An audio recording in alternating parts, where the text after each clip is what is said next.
been traveling around the country talking to the radio announcers, the church people and the street people, telling them that God has smiled on me.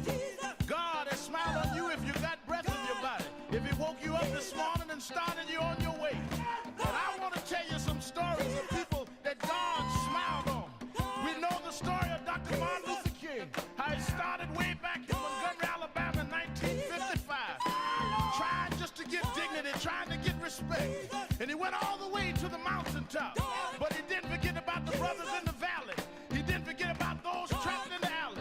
And I hear Brother Martin King say, God has smiled on me. He's been good to me. Let me tell you, God has smiled on me. It's been so good to me. Then I see as Dr. King went on, another man stepping to the forefront by the name of John F. Kennedy, who rose up and said, let's not stand back. Let's not wait for a handout. Let's wait for a way out. He said, ask not what your country can do for you, but what you can do for your country. He said, don't us gravel and don't us moan, because God done smile on us. Let me say it. God has smiled on me. He has set me free. Let me say it. God has smiled on me. One more time. I want to say it real slow. I'll say God has smiled on me. He has set me free. Pick it up. God has smiled on me. I feel it. Then I went on by backstage at the Apollo Theater and I saw a man come out. They call him the King of Soul, James Brown. And James Brown said, Reverend, don't you worry. I started out as a shoe shine boy. I started out as a convict. I started out uneducated. But I learned to sing my song. And I sung it all over the world. I told him it was a man's world. I told him about the big payback. I told him Papa got a brand new bag. And all over the world, they can hear my voice. But Reverend, don't you frown.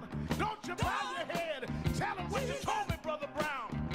When I God has smiled on me, he has set me free. Yeah. Oh, yeah. I want to scream, y'all. I want to scream, y'all. God has smiled on me. He has set me free.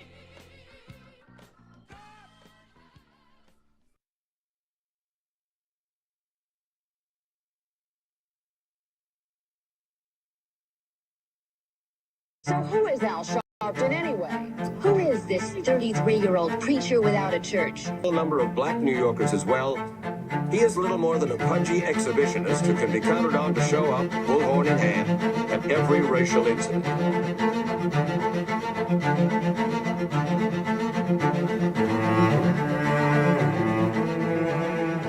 I often quote Mark Twain saying, the two most important moments in life is the moment you are born and the moment you find out why you were born. I had a very troubling conversation the other day that prompted me to do this little video. Young man that I've known a while came to me and he was crushed. I mean, really crushed, because people were criticizing his work. He's in the ministry, but he's also an actor. And he said he couldn't understand why people were jumping all over, criticizing him, trying to find scandalous and derogatory things about him.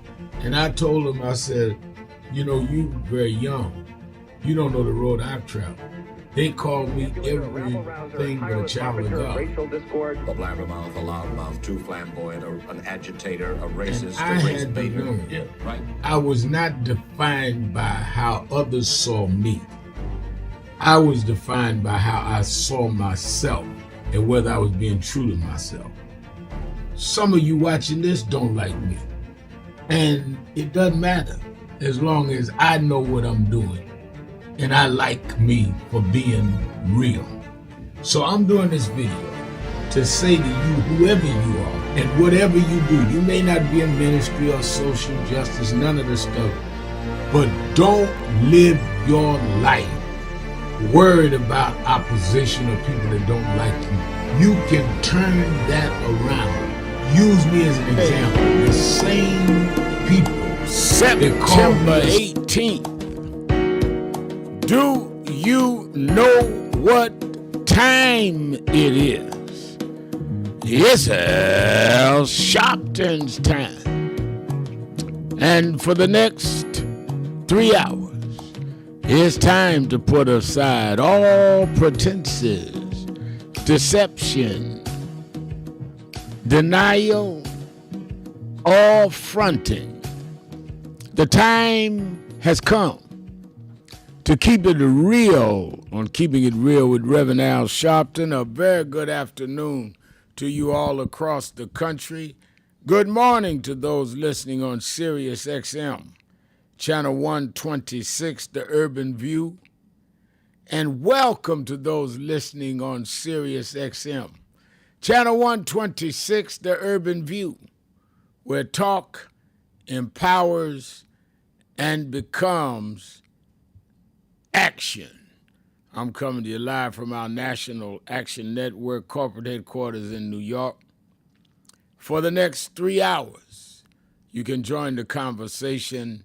All you have to do is call us at 1-877-532-5797, 1-877-532-5797, or you can go to nationalactionnetwork.net, nationalactionnetwork.net, and go to our live stream, and you can watch the show and put a message in the message board, and I'll read it on the air. And I see the mayor's been on message board for a minute. He put in, it's policy day, and he knows on Thursdays we have much of the show on policy, discussing policy so you can understand policy, so you can weigh in and give your views on policy and your expertise. He says it's policy day. Good afternoon, my shepherd. That's the mayor, Mayor Rodney Jones, Queensbridge houses in Queens, New York. And James Thomas is saluting him, saying, Mr. Mayor is in the house. And James Thomas is saying, Todd better come with common sense on policy day, or the Rev is going to send him back to the history books. All right. Well, Todd usually calls on policy day, so we'll see what he's got to say. A lot to talk about. Dr. Jamie Pleasant, PhD, saying keep on keeping on, Reverend Al, from Atlanta. Thank you, Dr. Pleasant, there in Atlanta. Thank you for being part of radio audience family today. Several things that I want to talk about and get you to give me your views. First and foremost, in the immediate headlines is the indefinite cancellation of Jimmy Kimmel Live on ABC. And Disney's ABC pulled Jimmy Kimmel's Live indefinitely. Now, I'm host TV shows, so I know what indefinitely means, that it may mean you never come back. And it's all is in response to the host, Jimmy Kimmel, criticized Republicans' response to Charlie Kirk's killing. The FCC chair, Brendan Carr, threatened action, and X-Star Media Group said its ABC affiliates would preempt the show. And then, of course, when they suspended it or said it was indefinite, Trump saluted it. Now, let me explain something so you understand the deck of cards here. Nexstar, which is the ones that informed ABC that they were going to preempt this show. You must understand, ABC as a network, CBS as a network,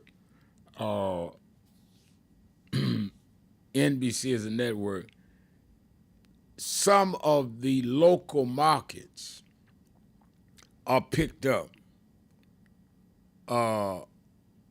and they run the network on their station. So you may be in Atlanta, you may be in Chicago, you may be in any city listening to us, and you hear it or see a show on a local affiliate that is broadcasting from the national network. If you have a distributor or owner of a lot of local stations like Nexter, and they say, well, we're not carrying you no more, we don't like what Jimmy Kimmel said, then that means the people in those particular markets cannot see the show, because ABC doesn't own the stations in the market. They own the network, and they need the local owners.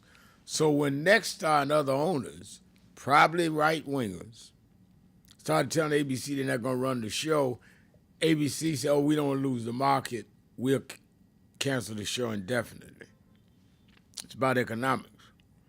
Why didn't the local stations want to lose the whatever in their market? Because they got advertisers in that market. So they're going to call the advertisers and say, we canceling Jimmy Kimmel. You buy your advertiser during his show, you can stay right there. We going to cancel that, so we're all right with Nexstar. And the ripple effect made the network just say, we just take it off, period, because we don't want any of our local affiliates to start moving away, because then all of us are in trouble. This is how you walk to an authoritarian state, where they're able to use some people that have ownership and or influence or both over public opinion, get them in positions of power, and when they say, oh, you said something we don't like, we can pull a cord and silence you. Now, remember, yeah, that's because they got money. And they not only have money, they have political connection, because they got their FCC license. Whether it's Nexstar, the local guys, whether it's ABC, the national guys, they get that cleared through FCC, Federal Communications Commission. Well, the Federal Communications Commission is appointed by the president. So the chairman of FCC now is talking about it wasn't freedom of speech, or he didn't like what was said.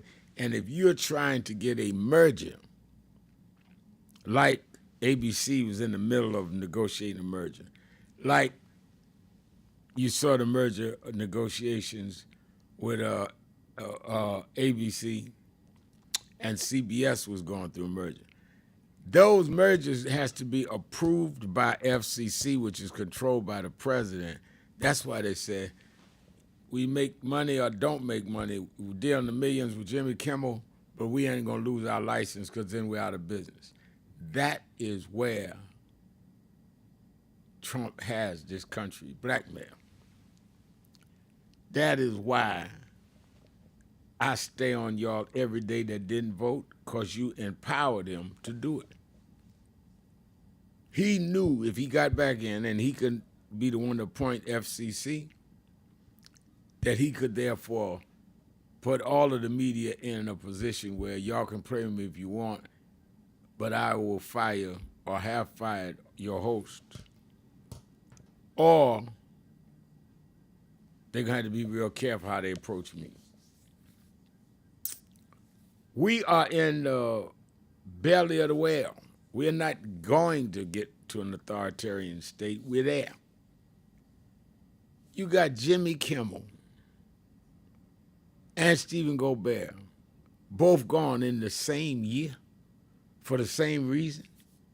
Both huge nighttime hosts. And you talking about what may happen? It's happened. And it's going to keep happening.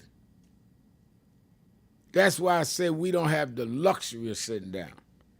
We got to vote, we got to march, we got to organize, we got to talk, we got to get on media that was available to us.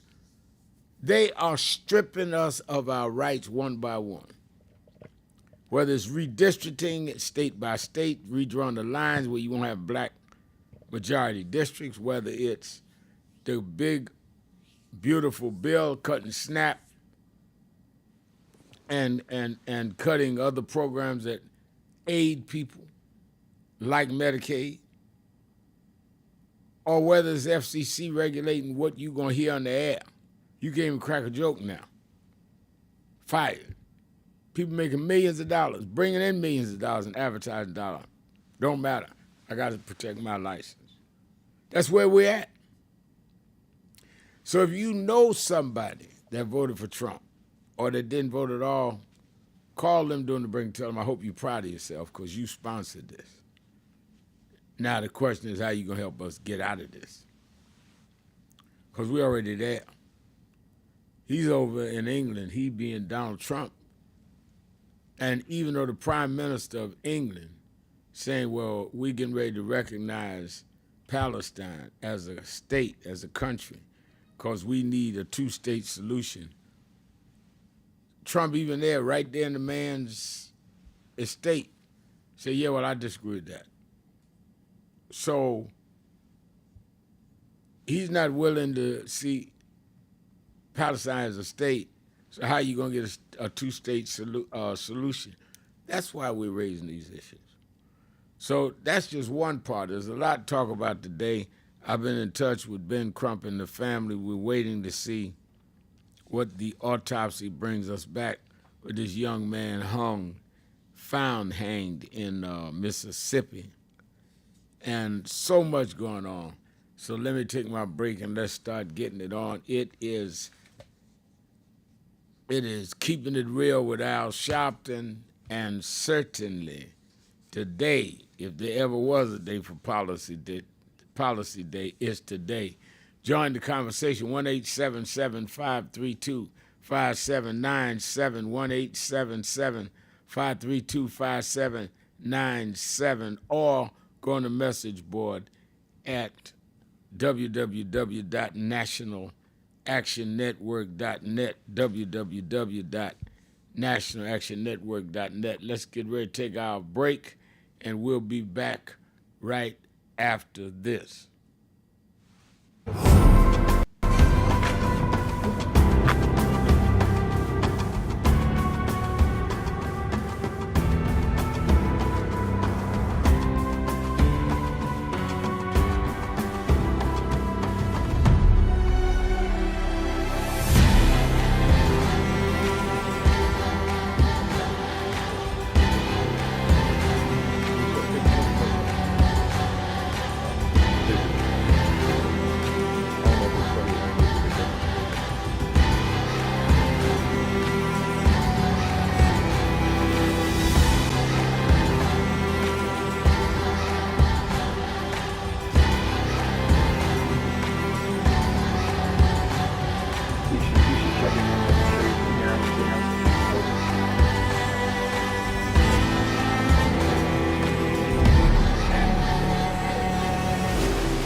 No justice, no justice, no justice. What do we want? What do we want?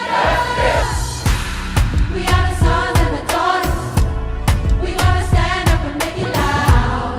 Just like our God told the Pharaoh, let my people go, go.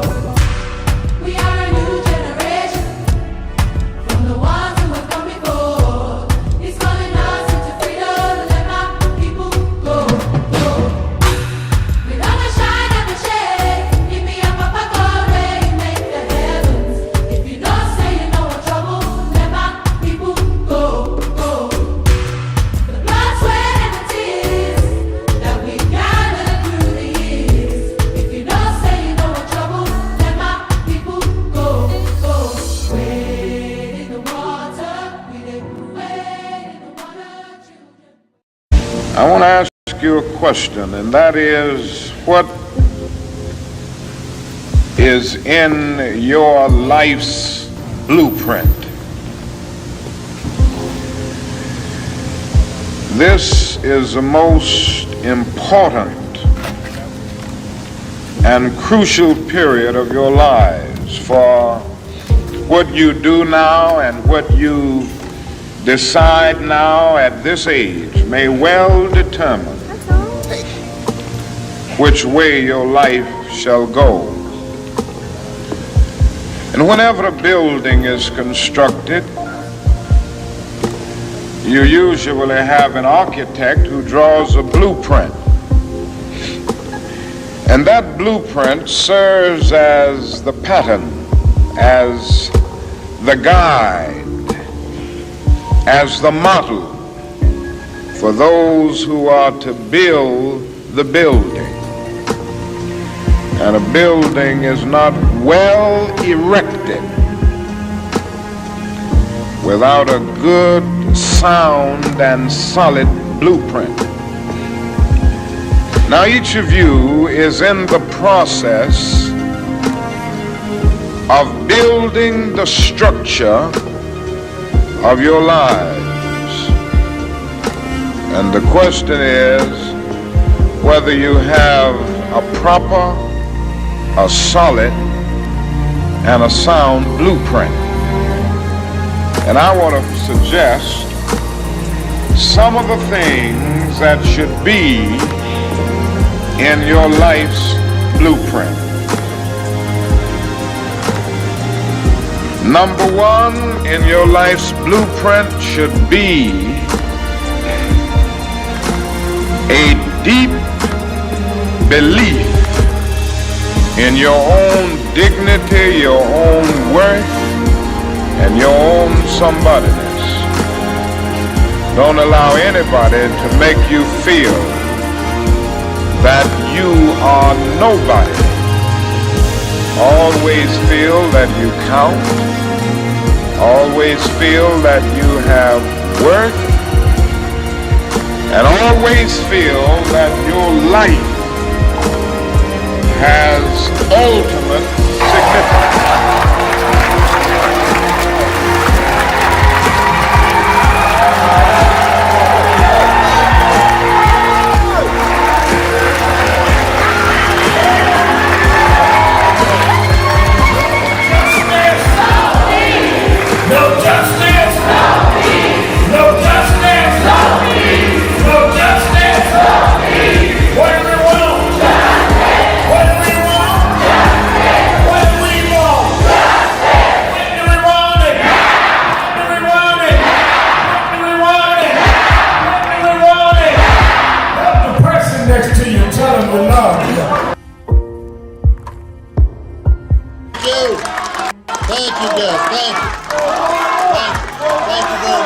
Let me thank Charlie King, Dr. Richardson. Most of all, let me thank Reverend Al Sharpton for bringing us all here together today in the Urban Action Network. I am proud to be a candidate for the presidency of the United States of America.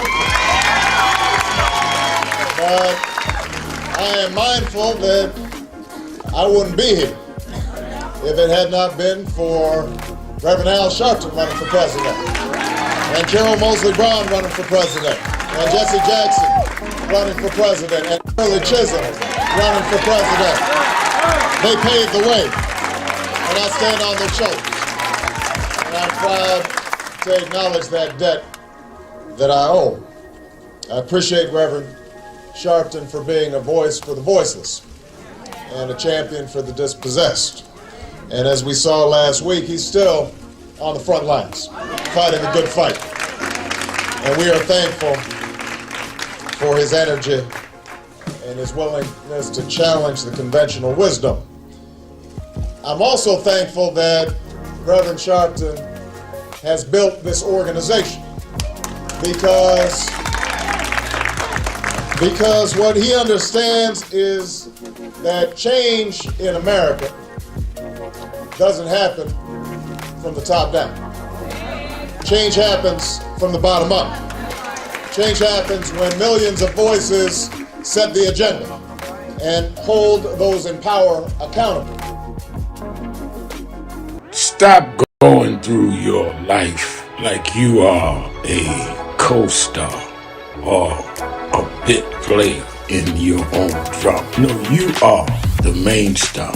You're the central figure in your life. What you decide is what is the major thrust of your life. And others may contribute, impact, affect, but it's your life that you're central in. So stop trying to lay the weight of what you do or don't do on others. That weight is squarely on your shoulders and in your hand. And if you want to defer and give your life choices to others, that's on you. If they have any sense at all, they will be so busy trying to conduct and properly guide their life, they will not have time to try to major in your life.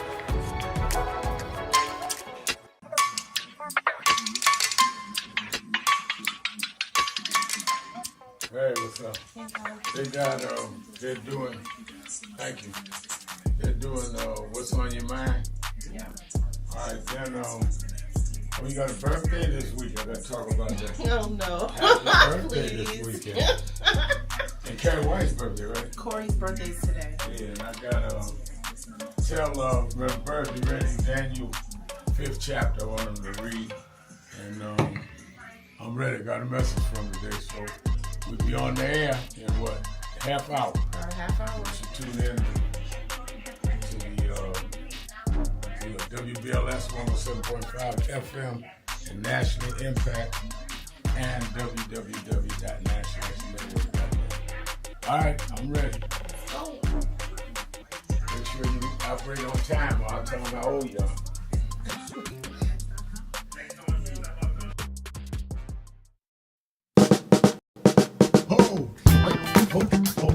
Oh, do I seem excited?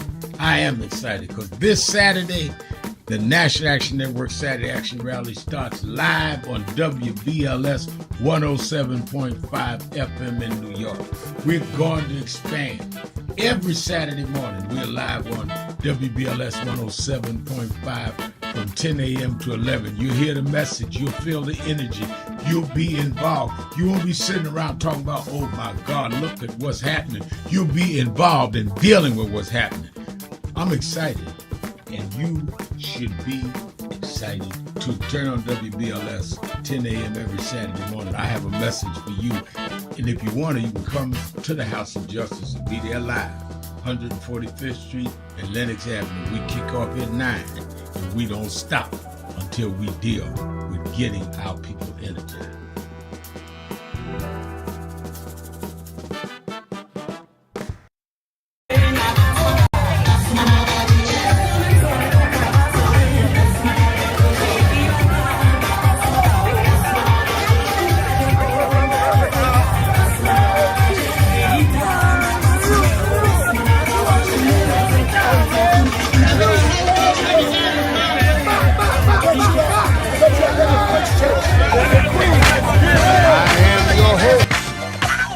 Reverend Al Sharpton, and we're back 1-877-532-5797, and we open up talking about the indefinite suspension of Jimmy Kimmel after Stephen Colbert. We're seeing that freedom of speech is not only threatened, but it's being taken away, and that's clear.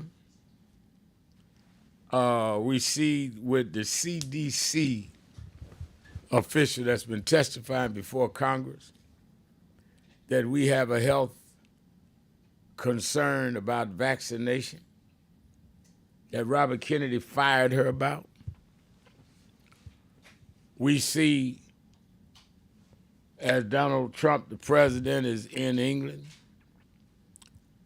refusing to even acknowledge that he will recognize Palestine as a state, when he's standing there with the Prime Minister of England and say they're about to do same, they're about to recognize Palestine. So much going on this policy day we do once a week, so much. And you can fool yourself all you want, saying, man, all that, I'm going to just live my life. I'm not even going to deal with it. Well, you can't live your life independent of all this stuff going on. If a pandemic break out because of no vaccination, that's going to stop you from you so-called living your life. If they go to war with Russia over this Ukraine, that's going to affect your losing your life. If you deal with freedom of speech taken, that's going to shut your mouth and affect your life. So act like you ain't got nothing to do with it.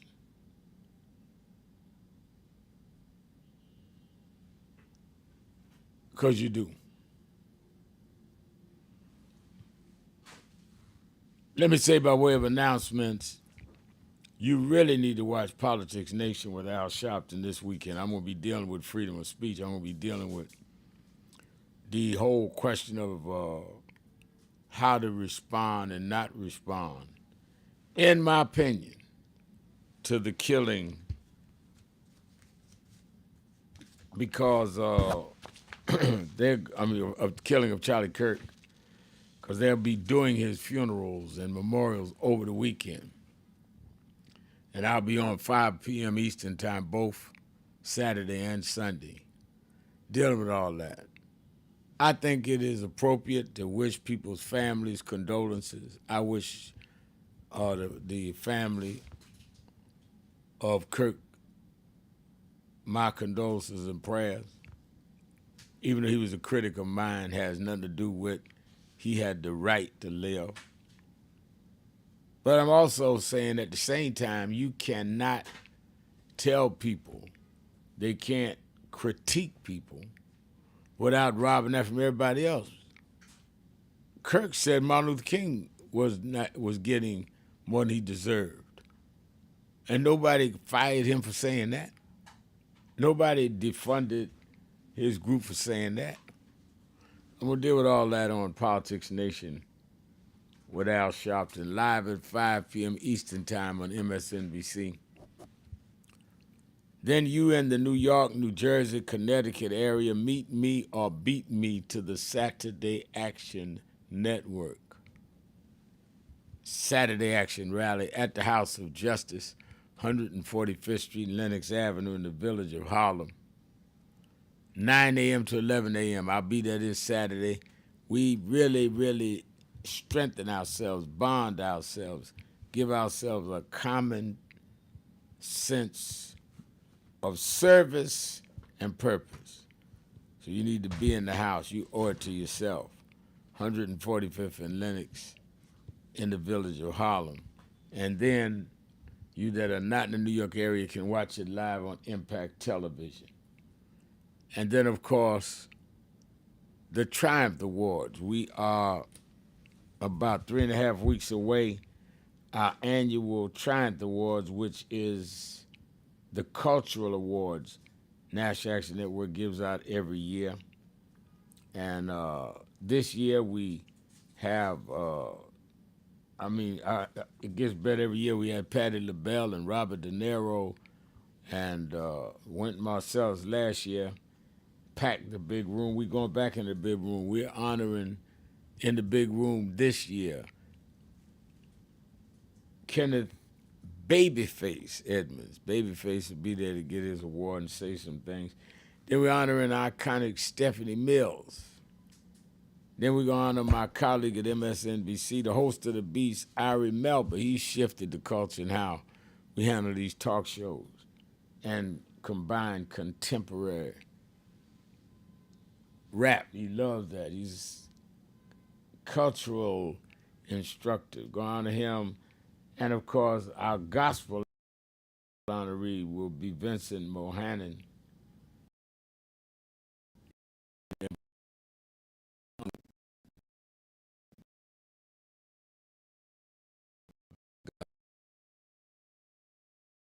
and salute. And we will also Maddox and Chesley Maddox Dorsey, entrepreneur who's protected black communications. With her investment and her involvement. So make sure you call or register right now while I'm on break. It's free, but you just register and we take care of your ticket, get it to you. It's free. Be there that night in the house for this great cultural night. It's also salute my birthday. My birthday is that week, so we do the big birthday that night. Come wish me a happy birthday and watch the awards ceremony. Go to www.nationalactionnetwork.net, www.nationalactionnetwork.net, or go to the toll-free number 1-877-626-4651. We'll be right back. Keeping it real. Shopton. Be right back.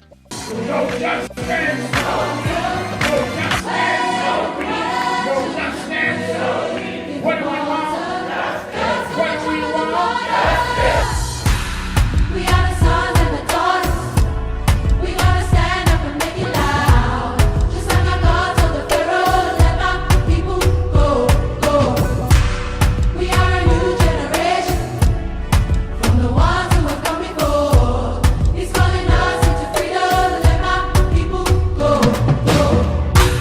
We gonna shine and the shade. Give me a papa God rain, make the heavens. If you don't say you know what trouble, let my people go, go. The blood, sweat, and the tears that we gathered through the years. If you don't say you know what trouble, let my people go, go. Wade in the water, we did wade in the water, children. Many people cannot focus because they have not really come to terms with their calling and life purpose. In order to focus, you must also be clear on what you're focusing on. So if you're not clear on your purpose, if you're not clear on your life's calling, then focus on seeking that. Because if you just read the ways and roads you traveled that you didn't even choose, that were sort of just laid out for you by God, in that it's telling you, speaking to you about what your purpose is and what you were born to do and be.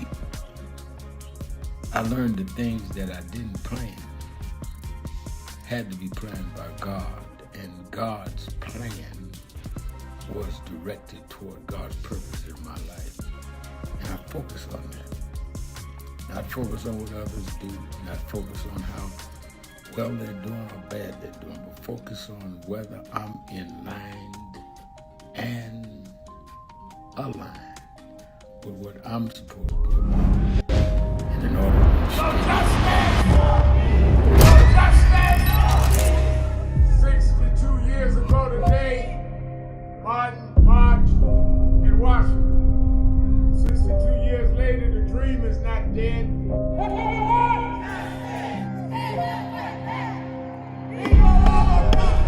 I'm here because I must be here. Democracy is not there for the picking. You have to fight for democracy. That's what it is. What Trump will erase, we will replace.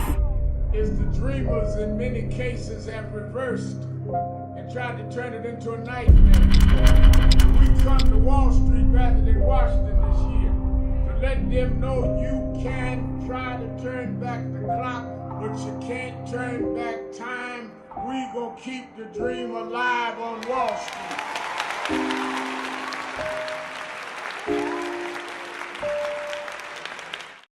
Come on.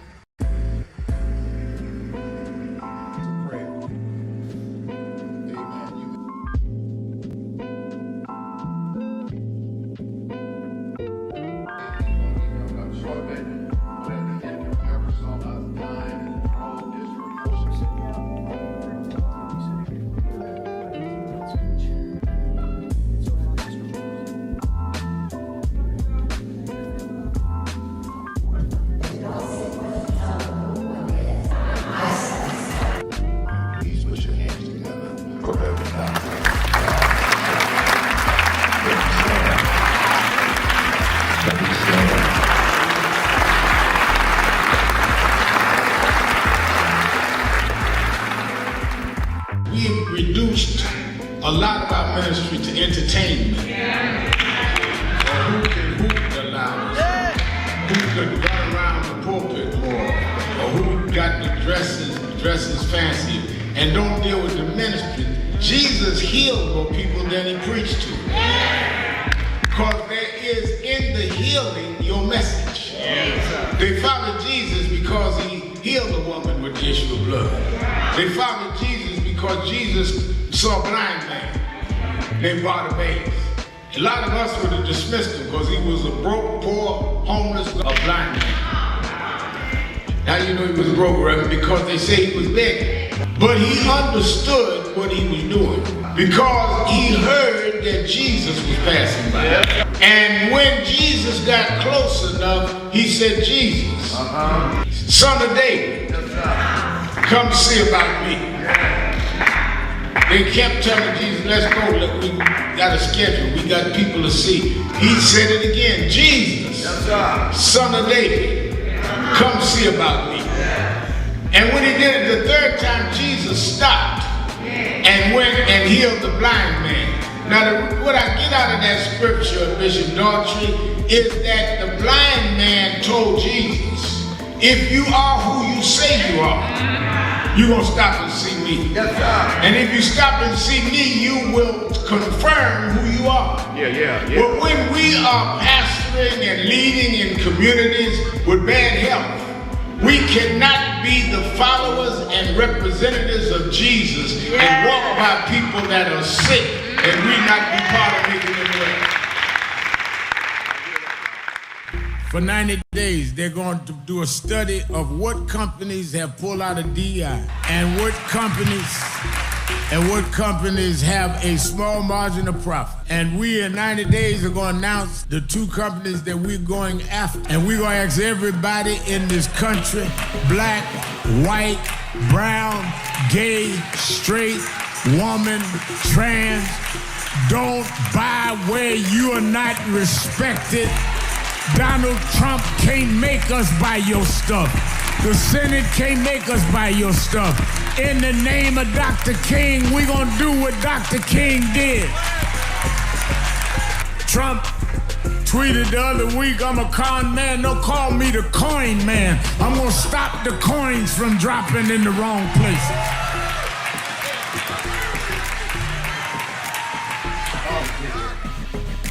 Rev,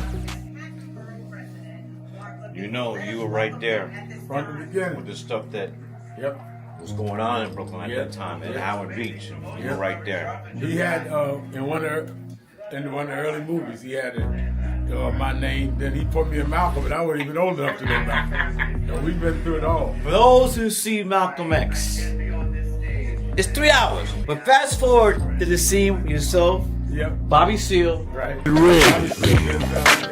I am your host, Let me ask a question. Reverend Al Sharpton, 1-877-532-5797, 1-877-532-5797. Let's go right to the phones. Let's start in St. Louis, Missouri with RT. RT, you're keeping it real with Al Sharpton. Yes, sir. Good afternoon, Reverend Sharpton. Good afternoon. Yes, sir. Yeah.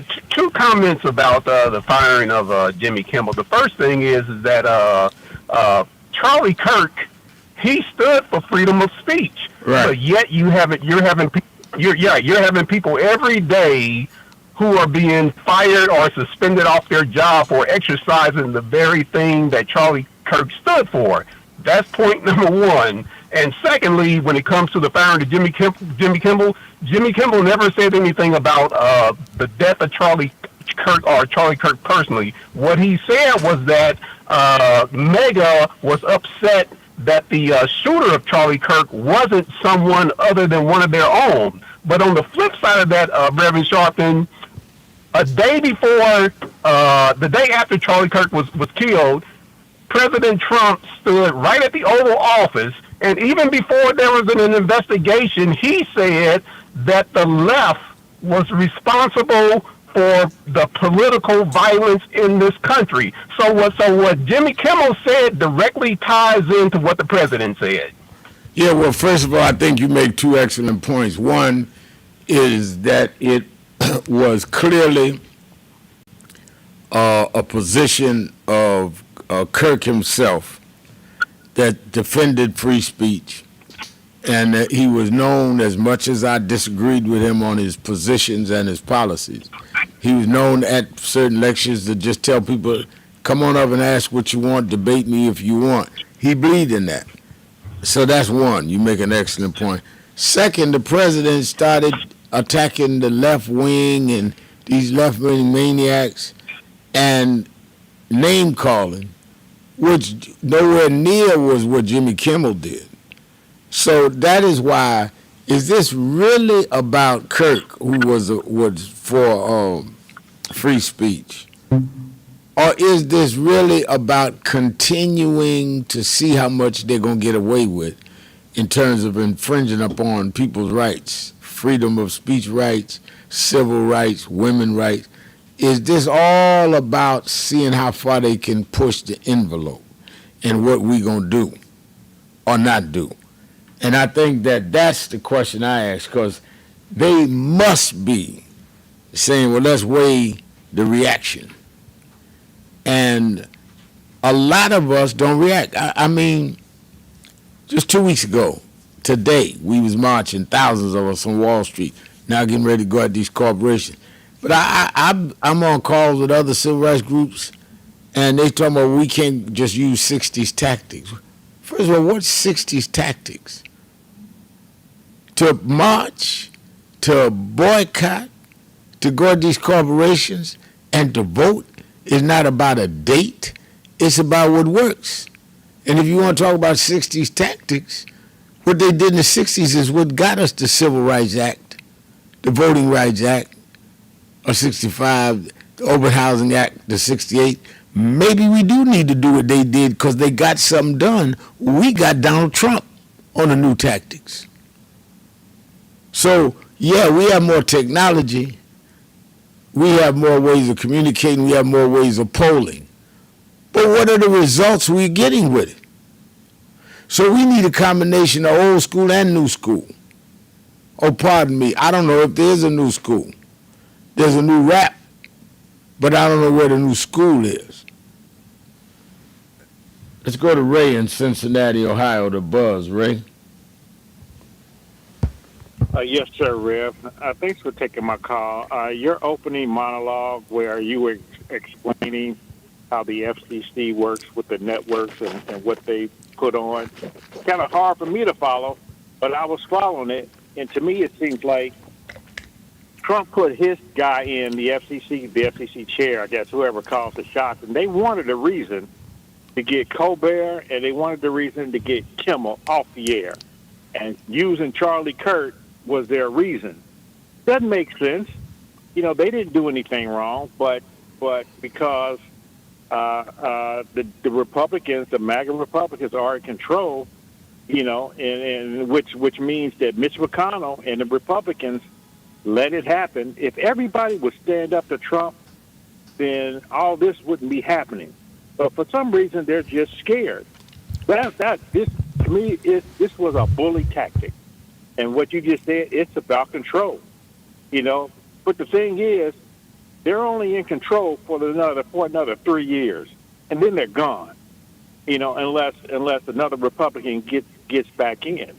And so it's just a bully tactic, you know. But what I don't understand is why can't ABC, CBS, and NBC get together and stop all this nonsense? Well, you know, if it wasn't for that merger that ABC is going through, should they have bullied ABC into taking Kimmel off the air, in your opinion? If it hadn't been what? For that merger they're trying to go through? I mean, I could only give an opinion. I think that it had some bearing in it. I can't say I know for a fact. I think that the merger may have had some bearing, but I certainly think the fact that some of their affiliates started saying they were going to suspend had more impact because that affects their distribution and their advertising dollar. Right. So it's all about the money, basically. Well, you can't Money and stay in control. business without the money. They can't stay on the air without the money. They can't pay payroll without the money. They can't cut the switch without the money. But I think all these companies and these businesses and these lawyers, they're just giving in to Trump. Those federal dollars, they control a lot in this country, and without it, it's almost like, okay, without the help of the federal, the money coming from the federal money coming in, a lot of these businesses wouldn't be in business. We've learned a lot since Trump got in, is who's getting federal dollars and who's not. That's right. All right, Rev, thanks. All right, thank you for your call, Ray. Let me go to Khalib 2 in Ohio. Khalib 2. Yes, sir. How you doing, Rev? That's Lincoln Heights, Ohio, right outside Cincinnati. Okay, good. Yeah, when I heard you mention your award show, Babyface, you're going on a lot of people. Do you give a Lifetime Achievement Award, sir? Yeah, we do. We do that at the convention in April. Okay, if you don't mind, I want to mention somebody, and he's from Brooklyn, New York, and he's been singing since the 50s, the 60s, the 70s, the 80s, the 90s, all the way up to the present day, Little Anthony and the Imperials. Wow, I remember Little Anthony and the Imperials. Wow. Right, but seems like nobody ever honored this man. I don't call BET, I don't call MTV, Soul Train Awards. Nobody honored this man, and he's still out there, Rev.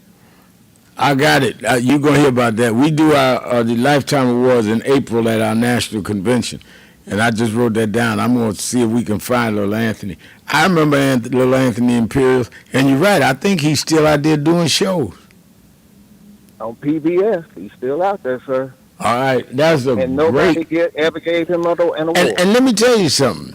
I do it because we were shaped culturally, and therefore our mentality and spirituality by a lot of these people that got us through hard times. Yep. And we need to, I can't emphasize enough to the young people that work with me on National Action Network, or young people that work with me at the Politics Nation staff, that knowing and preserving your history is strengthening you. You're not doing them a favor. They've run their race. But you don't even understand what is in your mind and what is running through your veins if you don't understand what produced you and motivated you in the first place. And the way they can keep people a slave. One of the first things they did with slaves is cut off their history. Because if you don't know who you are, you don't know your value. And you don't know the sense of destiny that you're aligned with, because you cut off. You think the whole world started with you. And that's ignorant. Lil Anthony and people like that gave us cultural stuff that got us through worse times than this. The reason why a lot of us freaking out over Trump is because we don't have that kind of cultural balance that we had, that Marvin Gaye and James Brown and Aretha and them gave us, because now that's gone. And we are told, don't bring that back, that's old school. No, that is our roots. And let me tell you something. I said on Saturday morning at the rallies, the only thing that urinates on their roots is a stray dog peeing on a tree. If you're a dog, you pee on your roots. If you are someone that believes in fertility, you strengthen your roots. You water them. You salute them so you can grow stronger. Thank you for that. Little Anthony, I got it. Let's take a break. We'll be right back. Keeping it real. Shopton, be right back.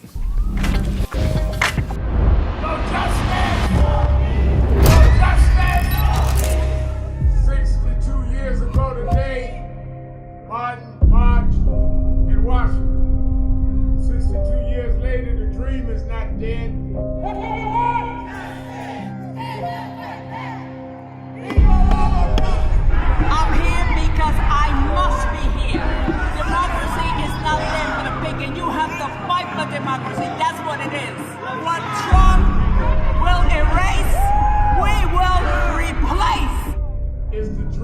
in many cases have reversed and tried to turn it into a nightmare. We come to Wall Street rather than Washington this year to let them know you can try to turn back the clock, but you can't turn back time. We gonna keep the dream alive on Wall Street.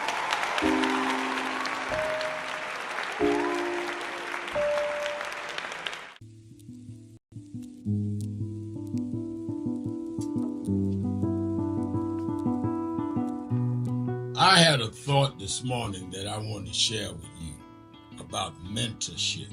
I am able to do a lot of what I do because I had great mentors, but there are correct ways and incorrect ways to mentor people, in my opinion. I was mentored as a boy preacher by Bishop F.D. Washington, one of the great Pentecostal preachers of his time.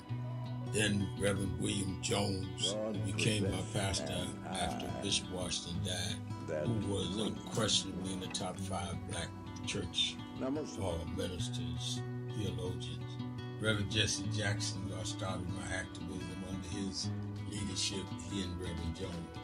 And I learned politics directly as a youth director from Shirley Chisholm. So even though I didn't finish college, I had the most unique education in the world from being exposed to giants.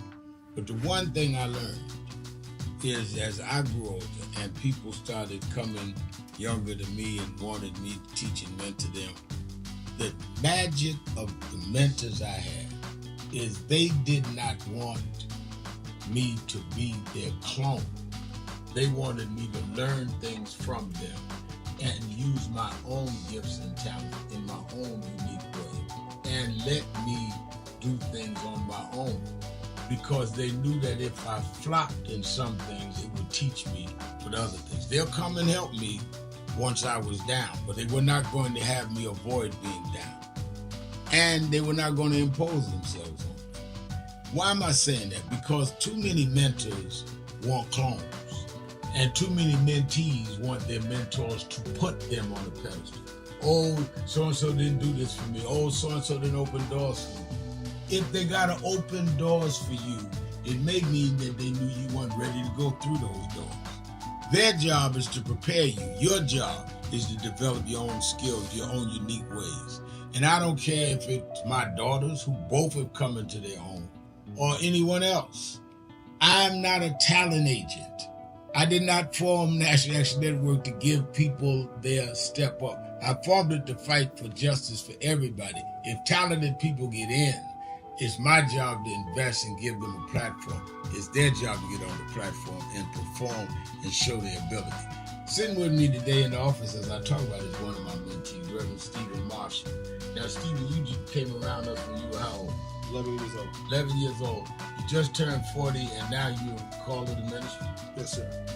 And what do you do in National Action Network? I formulate policies, lead in various regions, but most importantly, I senior advisor to you on all things from social justice strategies, politics, intergovernmental affairs, you name it, community organizing, all of that stuff. And I could go through scores of others. My daughters started Huddle. They got Huddles now, which is for young people to meet once a week all over the country. I just saw the video from the Las Vegas National Action Network chapter. Now, when you decided to preach, did I ever tell you to become a preacher?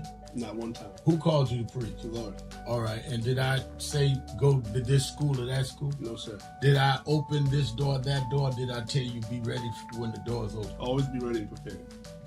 And that's what I'm saying. Get you some young people than you that you can help along the way. But don't be their talent agent. Their talent must speak for themselves. And anybody that grumbles with you about so-and-so didn't do something for them, maybe it's because they didn't feel you were ready, or that they felt if they did it, you wouldn't do it on your own. But we all don't live forever.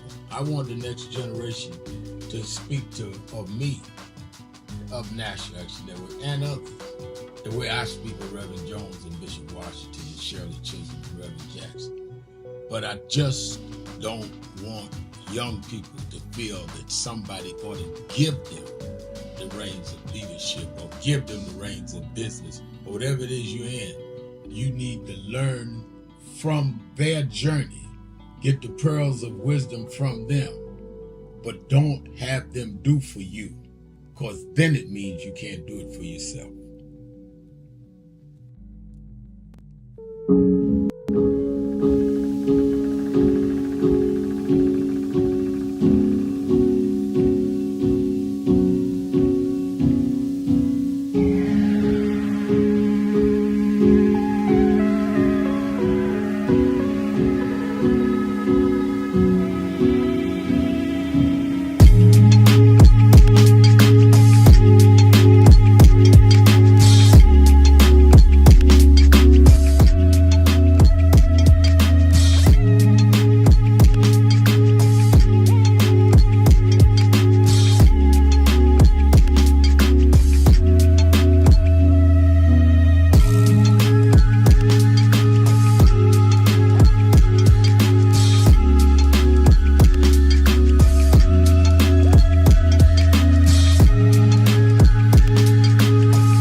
Thank you, guys. Thank you.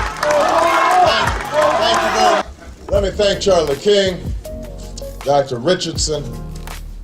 Most of all, let me thank Reverend Al Sharpton for bringing us all here together today. In the Urban Action Network, I am proud to be a candidate for the presidency of the United States of America. But I am mindful that I wouldn't be here if it had not been for Reverend Al Sharpton running for president, and Carol Moseley Brown running for president, and Jesse Jackson running for president, and Shirley Chisholm running for president. They paved the way, and I stand on their shoulders. And I'm proud to acknowledge that debt that I owe. I appreciate Reverend Sharpton for being a voice for the voiceless and a champion for the dispossessed. And as we saw last week, he's still on the front lines, fighting a good fight. And we are thankful for his energy and his willingness to challenge the conventional wisdom. I'm also thankful that Reverend Sharpton has built this organization because what he understands is that change in America doesn't happen from the top down. Change happens from the bottom up. Change happens when millions of voices set the agenda and hold those in power accountable.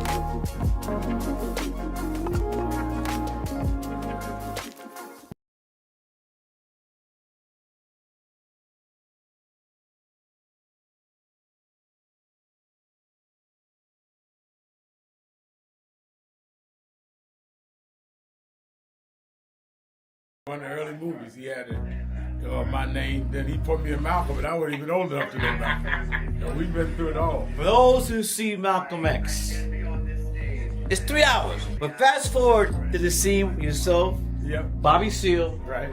Bobby Seale, Denzel, and me. Yeah. Denzel was on the set. Now, let me ask a question. Yep. What was your weight on that scene? I probably about 270. I was bigger then. Yeah. Still had the hair, man. Yeah, you had the head on. Yeah, it was Denzel, yourself, and Bobby Seale. Yeah, all in one scene. And also, there was no cut, so we went like this. That's right. That's right. That's right. Good. Only Spike. Keeping it real.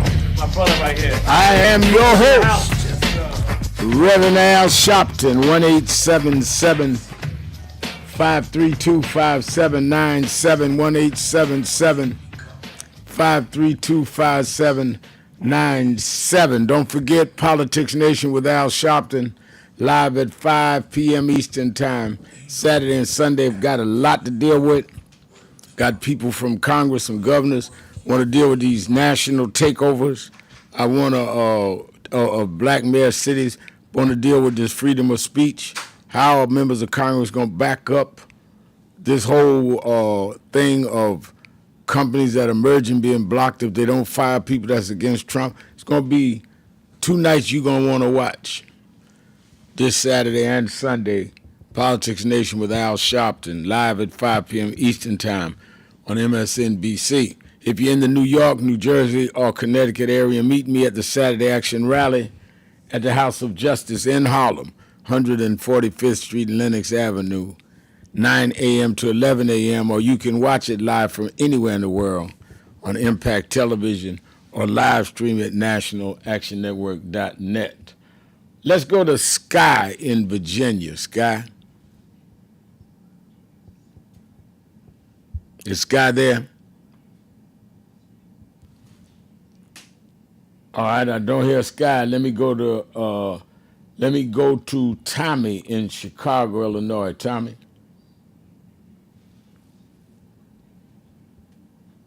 A pleasant afternoon to you, Reverend Sharpton, and especially to your listening audience.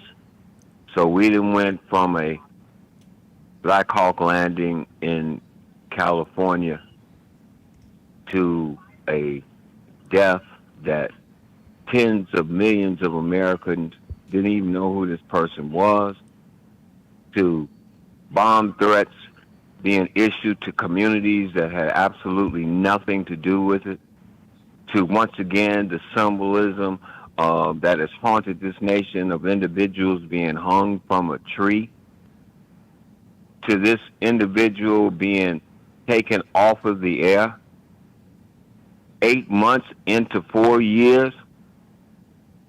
And if you don't understand what your no vote, what your rabbit hole, what your condescending comments have brought us to, this is a moment and a time for us to start the League of Human Beings. That is the self-examination of liberty and justice instead of just us.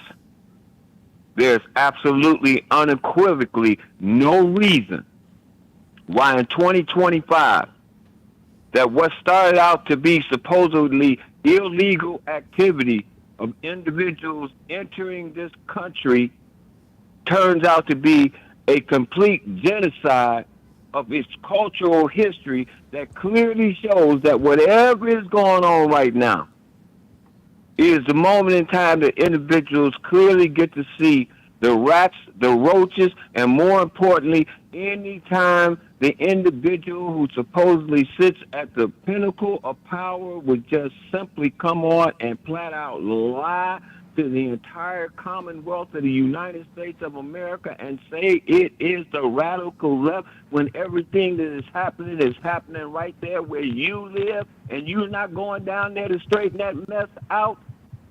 Howling, screaming, and all the rest of it ain't going to save you now. Self-evaluation and an understanding that if you don't let individuals like Reverend Al Sharpton and whoever the hell else has a common enough sense to be able to address this situation. Lord have mercy. Goodbye, Rev. All right, thank you for your call. Let me stay in Chicago. Let's go to Andre J. Andre J., you're keeping it real with Al Sharpton. Hey, good evening to you, Reverend. Good evening. To the listener. Hey, Reverend, when Lori Lightfoot was in office here as the mayor, she cut $80 million from the police budget. Well, here now, I looked at it yesterday, and we having a budget crisis in Chicago again, and Larry Snelling, the police chief, is trying to avoid cutting any more cuts from the police department. He didn't say it wouldn't happen. He's trying to avoid it. So, Rev, to me, it looks kind of bad when you didn't want any help from the National Guard to come here, but now you turn around behind that and say you're having a budget crisis, you may have to cut the police. Now, keep in mind, I wasn't for the National Guard the way Trump implemented, but if they had reached out to Mayor Brandon Johnson and had a collaboration and talk with them and say, what do you need help, and send them that way, I was for that, but not just sending them here just, so they can do something. Well, isn't part of the reason that they were cutting some of the Chicago budget, and I might add budgets around the country, is because the federal budgets to those cities have been cut? Well, I don't know. I'm going back to Lori Lightfoot. I don't know that the budget didn't cut it. They didn't get the federal funds, Rev. I know that in several cities. I'll look it up on Chicago under Lightfoot. But I know several cities. I know specifically that it was true in where they went in Washington, D.C. They had cut the budget, federal budget, to Washington. So I'm just asking, is that sometimes these mayors have to cut the budget because the budget to them have been cut. And I get that. I totally get it. But I'm just saying, optics, Rev, it don't look good when you say you don't need any additional resources in the police, but you don't want the guard. That's the only point that I. Yeah, well, but my point is, if in fact it is like Washington D.C., I don't think it's inappropriate to say, no, I don't need the guards. I need the money, so I can keep the police here. First of all, I think a lot of people don't understand, Andre. National Guards are not trained to do policing. They're not trained to fight crime. So you cannot cut budgets that cost police, replace it with National Guards. That's like saying that I'm going to replace my car mechanic with my cook at the restaurant. There's two different things. National Guards do not police. Oh, you're absolutely right. We're in agreement there, Rev. So, right. I told the screener that I want to speak about Jimmy Kimmel too. Go ahead.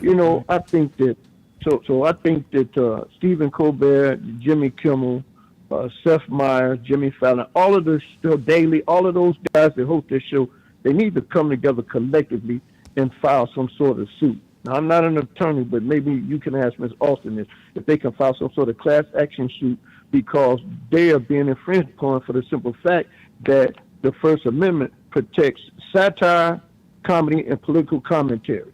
Those are protected speech under the First Amendment. And so it's the evidence is there that they're being fired for political reasons, which should be unconstitutional. So I'd like to see them come together and stand in solidarity with one another and file a class action suit and preserve free speech. I also think that'd be a good campaign thing coming the midterms, good campaign thing for the Democrats. They're going to protect free speech. That's something that they could possibly do. Lastly, Rev, I got much respect for you and Miss Austin, and I just believe whenever Todd calls your show, he needs to at least say good evening to you, Reverend Sharpman, good evening, Miss Jennifer Jones Austin, because y'all are his elders. And rather him call and go right to his talking points, it just sounds rude to me. I mean, that's just my take on it. But when he called, he could say, hello, Reverend, how you doing? And good evening, Reverend, before he go to talking. But he just like he called and go right to it, don't show y'all no respect. That's all I want to say. All right, well, in terms of the coming together with a lawsuit, I think that is a good thing to bring up.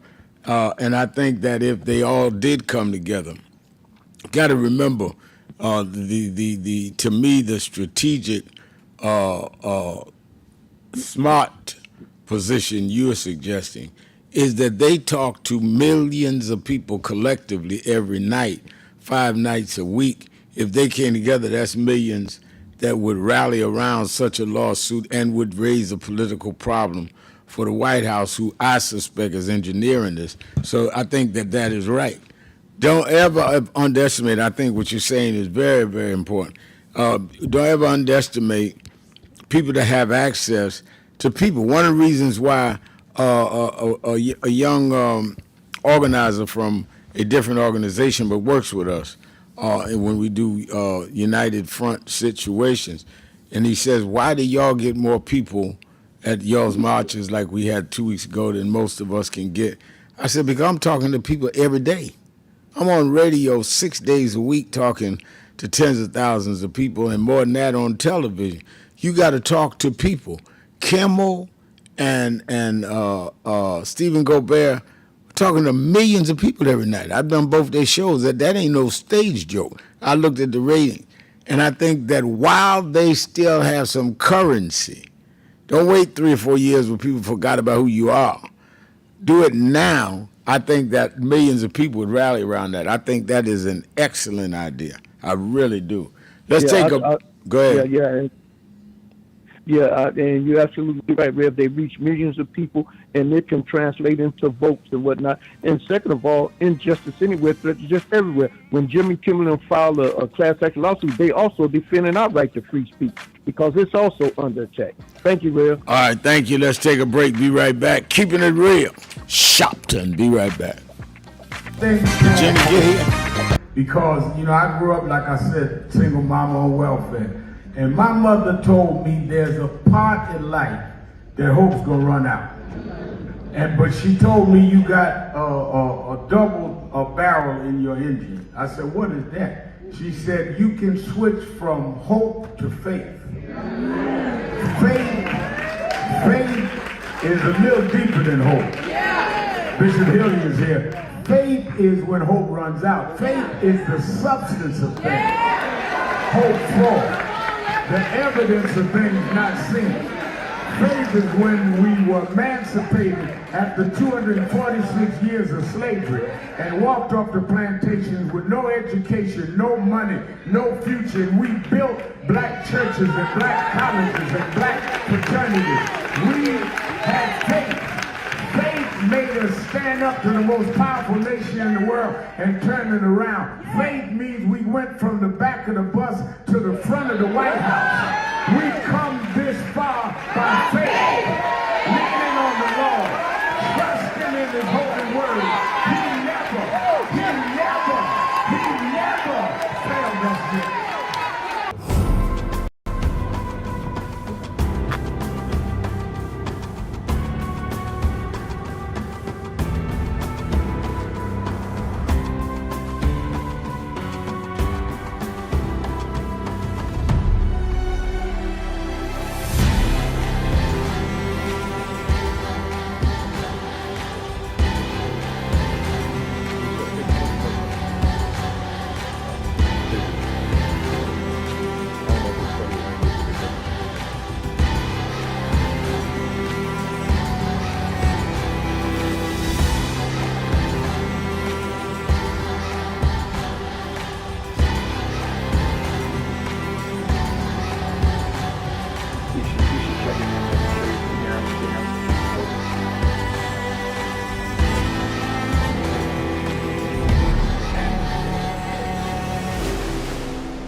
Year ago and change, 67 weeks ago, we started marching every Thursday, am I right, on the offices of Bill Ackman. Bill Ackman was the architect of ending DEI, which is diversity, equity, and inclusion. He started it. I want to give a little history because a lot of people get Negroitis and get confusion. I don't even mind your ego, everybody need one, but you don't have to become contrary and duplicitous. We got to have integrity even among those with ego. So we started when they first came out against DEI. Now Ackman and them started it going to Harvard University, forcing out the first black woman and first black president of Harvard. We went to his office and been going 67 weeks. I went first 10 to 12 weeks. And this brother, stand up, Reverend Ron McHenry, coordinator, House of Justice. This brother has been there every week. Many of you here in the audience have marched every week. So we didn't just get in this. We were in it the day they came at Claudine Guy. Last year's convention, we dealt with DEI. This year, we said that we're going at these corporations that had come out against DEI. Many of you, most of y'all I'm looking at was at the convention. And we hit Pepsi. Pepsi called and said, all right, We 8-9 days in, we agreed to meet. And we went, purchased New York. Chairman of our board, Reverend Dr. W. Franklin Richardson, and Carol Wallace, who's a special advisor to us on finance, and laid out to them that one, we don't care what you call it, DEI, IED. Y'all are gonna keep your commitments in terms of the black community. And that means we don't want special privilege, but we do not want to be specially excluded. This is not about we don't want merit. We feel if our people are at the table, we can beat anybody on merit in many cases. So we want from employment to your board, to how you deal with marketing, to who does your financial investment. We want to go across the board with that. Otherwise, if you don't want to deal with the question of diversity in how you do your business, then don't deal with diversity in your consumer base, because you don't believe in diversity. So we just will try to remove all the dollars we can from buying your stuff. In fact, I told the chairman, met with the chairman of the board, met with the CEO. I said, in fact, I learned that not from growing up civil rights, I learned that from Donald Trump. So what do you mean? I said, Donald Trump says he's gonna redo tariffs, that if he doesn't get what he wants for the country, they were gonna raise the tariffs. I'm doing the black tariff reverse. If we don't get what we want, I mean, y'all can't be for Trump and tariff and not be for us in the African American community with a tariff.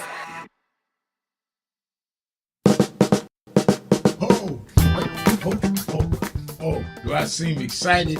I am excited because this Saturday, the National Action Network Saturday Action Rally starts live on WBLS 107.5 FM in New York. We're going to expand.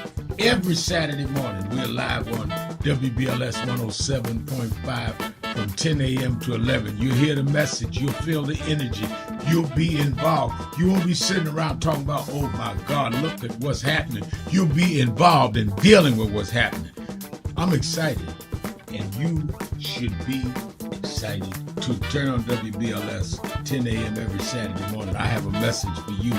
And if you want to, you can come to the House of Justice and be there live. 145th Street and Lenox Avenue. We kick off at 9, and we don't stop until we deal with getting our people. Rev, you know, you were right there from the beginning with the stuff that Yep. was going on in Brooklyn at Yep. that time, at Yep. Howard Beach. You were right there. He had in one of the early movies, he had my name. Then he put me in Malcolm, and I wasn't even old enough to know Malcolm. So we've been through it all. For those who see Malcolm X, it's 3 hours. But fast forward to the scene with yourself, Yep. Bobby Seale. Right. Bobby Seale, Denzel, and me. Yeah. Denzel was on the set. Now, let me ask a question. Yep. What was your weight on that scene? I probably about 270. I was bigger then. Yeah. Still had the hair back. Yeah, you had the head on. Yeah, it was Denzel, yourself, and Bobby Seale. Yeah, all in one scene. And also, there was no cut, so we went like this. That's right. That's right. That's right. Yeah. Only Spike could have done that. It's my brother right here. My baby. Brooklyn's in the house. Yes, sir. Brooklyn's in the house. BK.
Keeping it real. I'm your host, Reverend Al Sharpton, and we're back. It's Policy Day, and we are joined, as we are every Thursday for the last 90 minutes of the show, by the CEO of the Protestant Welfare Agencies in New York City and the Vice Chairman of the National Board of National Action Network, Attorney Jennifer Jones Austin. How you doing, Jenny? I'm good, Reverend Sharpton. Good to be with all of you and all of your listeners and your callers. Good to be here. Good to have you. Now, let me ask you, I want to get into the free speech question, and a lot of our callers' lines are jammed, want to get into that, and we've been talking about it first hour. But before I get into that, in the dimensions of that legally and putting on your attorney cap, and as an activist, which you are, certainly that as well, let me look at the inferences that we have we are impacted by. When we saw what the Fed did yesterday in terms of lowering the interest rates, I think by 0.25, a lot of us use that time when it comes on the news that we're going to go to the interest rates or Dow Jones and all. That's our time we use to go to the restroom or something. Talk about how the interest rates affect everybody listening and what this lowering by only 2.5 yesterday, because Trump and them wanted it lower, what it means and what it doesn't mean to the average person listening. Absolutely. So what happens when the federal government, when the Federal Reserve, I should say, which is an agency within the government, but it's an independent agency, it sets the interest rates for the nation, for banks, and for the country. And so when it lowers the interest rate, what that does is, in the main, it makes it easier, or I should say cheaper. I'm sorry, I misspoke. It makes it cheaper to borrow money, which the consequence of that, what is intended, is that if it's cheaper to borrow money, if it's cheaper for individuals to borrow money to buy a home, to buy a car, if it's cheaper for individuals to borrow money to pay for building a new business, and they're getting a loan of money to build a new business. If banks, I'm all turned around, companies, if companies are looking to borrow money, and it's cheaper to borrow the money, the thinking here is that what it does is ultimately it encourages spending. So it's like when the economy is struggling, what you want to do is you want to stimulate economic growth. You want people to be more engaged in the market, buying more things. The belief is that when you buy more things, you build consumption, you build the need for more products, and so it actually builds the economy. The economy is all about the building of gross domestic products and spending. And so if they lower the rate for loans, then people are going to take out money and they're going to buy more things, and that's going to boost the economy. And so for individuals, what that means is like, if you were going to buy a house, and let's say you were just going to use whole numbers, you were going to buy a house for $100,000, and the interest rate had been 7%. Then you would be paying 7% on that loan of $100,000, right? But if the rates are cut down to 5% or 4.5%, then you're going to be paying less for the money that you're taking out, and you'd be paying less over time. So again, it's all about trying to essentially make sure that that the market is moving. But for individuals and families, one of the things that we got to remember, especially for people, many in our community, when you go to borrow money, you got to have collateral. Now, if you don't have a job or you have a low-paying job, the lowering of interest rates may not directly impact you. The lowering of interest rates doesn't apply automatically to credit cards. It doesn't necessarily mean that that your interest rates on your credit card are going to go down dramatically. Right now, individuals, especially like Black Americans, we have a lot of credit card debt. Now, credit card interest rates are affected and tied to the federal benchmark, but it doesn't mean that you're now automatically going to see that your payment, your balances are going to go down significantly. You might see a few bucks less in your monthly interest payments, but you're not going to see a significant cut in the amount of money that you have to put out. Auto loans is another example. When the Federal Reserve cuts interest rates, the average person, let's say they've got I'm thinking like if you've got a car loan and it's like about like $50,000 that you paid for, and you got that loan over 5 years. When the feds cut the interest rates, it's not the situation where you're going to see some dramatic cut in how much your monthly loan payment is. You may see like a few dollars, like you may see $10, $15, but it's not significant. It really comes into play, the interest rates being cut dramatically, when we're talking about people taking out significant loans for homes, for big business, for corporations and the like. So we may see a few dollars in our pockets, but it's not going to be a lot. All right, let me ask you another question. Wait, first, let me go. Happiness Donut says on our live stream to you. I remember. She says, "I'm sorry. I remember a lot of folks migrated from Wisconsin to Texas. Said it was bigger, better job opportunities. That's the kind of things that people are dealing with. That is affected by." Things like the interest loans that is set by the Fed, and that deals with mortgage rates, that deals with a lot of things. That could be the difference between home ownership and renting, or even if you're renting when your landlord's paying a mortgage, all of that is impacted. Absolutely. What you got to remember is that when interest rates are high, that's going to affect, if you're buying a home, how much you can actually afford to pay month over month over month. But the challenge is that you've got to have the down payment to begin with to buy the home. So if you don't have the money to purchase a home, and unfortunately, because so many Black New Yorkers, I was just at a conference talking about Black New Yorkers, but just because what we see with Black Americans, we don't have a lot of savings, and so when they cut interest rates, while that could help us to go buy homes, if we don't have the savings to begin with to make the down payment, it's not necessarily going to be of great value to us in that regard. And again, our credit card debt may go down, our credit card monthly payments may go down, but not significantly. And our auto loan payments could go down, but not significantly. Now, Tricia is on our message board, says, do you think Trump strong-armed them to lower the interest rates because he wanted to refinance some of his debts? And before you answer, let me say, he wanted them to lower it even lower than they did. Some stations were saying, oh, he got what he wanted, they lowered the rates. He wanted them to lower it like 1.25 or 1.75. He did not want them to just lower it to 0.25. Right.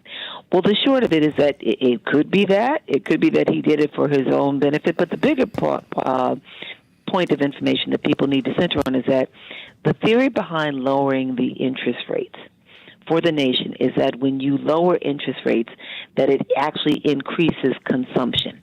It increases spending. Because the cost of buying something is actually less. And what Trump is very much concerned about right now, as we will soon begin to see more and more. We've begun to see some of it, but more and more we'll begin to see the impact of higher tariffs. As we see that we have slow job growth. What he's trying to do is to stimulate the economy, and so he's trying to give people more money to spend.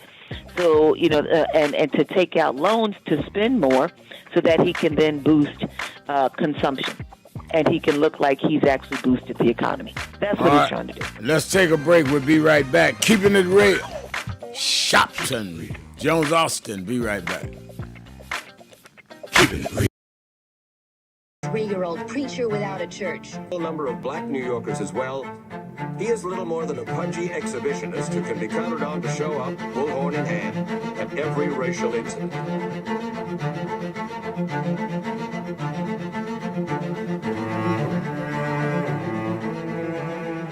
I often quote Mark Twain saying, "The two most important moments in life is the moment you are born and the moment you find out why you were born." I had a very troubling conversation the other day that prompted me to do this little video. Young man that I've known a while came to me and he was crushed. I mean, really crushed, because people were criticizing his work. He's in the ministry, but he's also an actor. And he said he couldn't understand why people were jumping all over, criticizing him, trying to find scandalous and derogatory things about him.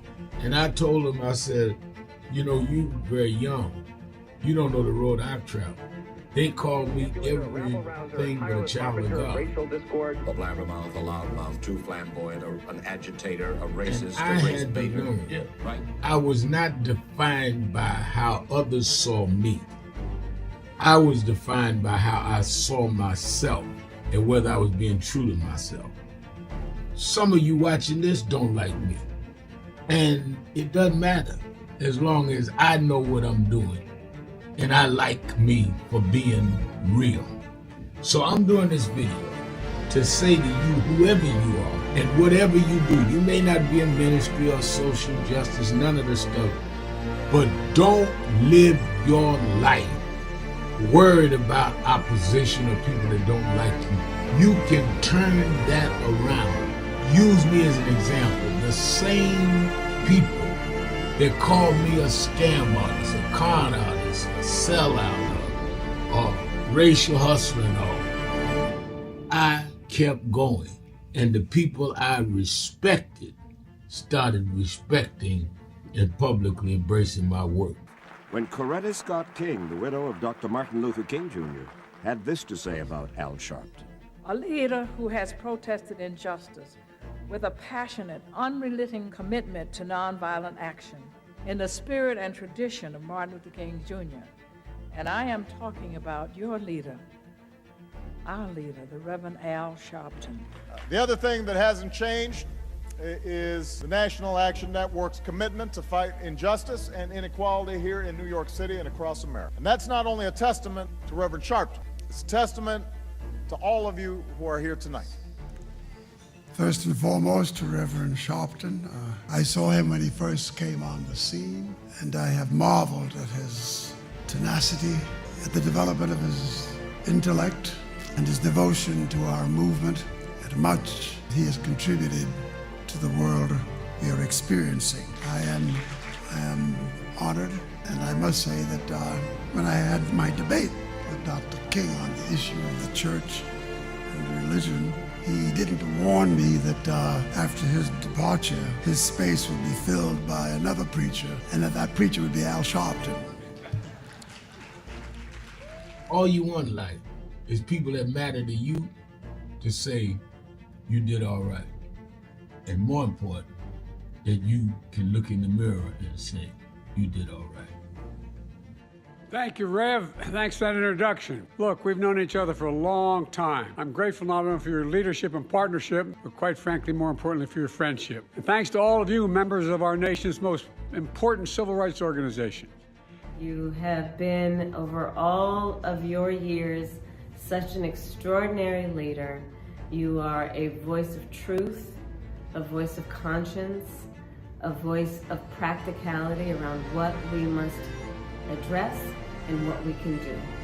And I thank you so much for your friendship. I remember that most of the youth around Al's age, he was about 12, wanted to be like Connie Hawkins, a great basketball player, legend, or Earl the Pearl, or Clyde Frazier. Al wanted to be like Adam Powell, a powerful preacher with a social justice gospel. He was very close to, at that time, the Reverend William Augustus Jones, powerful preacher and social justice advocate, and Reverend Gardner Taylor State right down the street, and Bishop Washington, whose church he came from, and Reverend Sandy Ray. He wanted to be like these giant preachers. He wanted them to have the edge, however, of the King's social justice dimension. He wanted to be like them. Now he's one of them.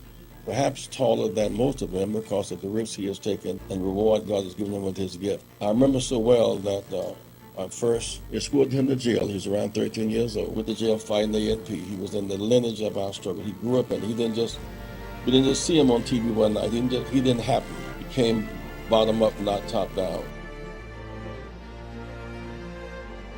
We have a short visit, so we just wanted to greet you all and thank you for allowing us in. Yes, sir. We was here. They were on the plantation. Our family was on the plantation. Wow. And that's, of course, that's the slave house. That's one of the slave houses. Sir, it's been 13 years. That's right. Good to How see you you. been? Doing fine.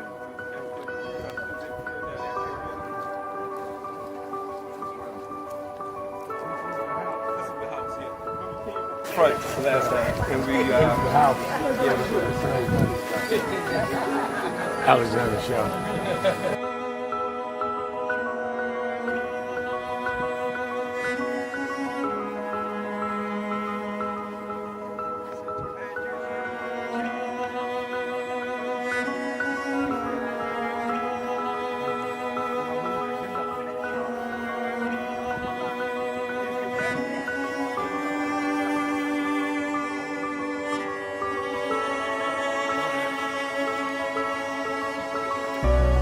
How many slaves were staying there? I have no idea.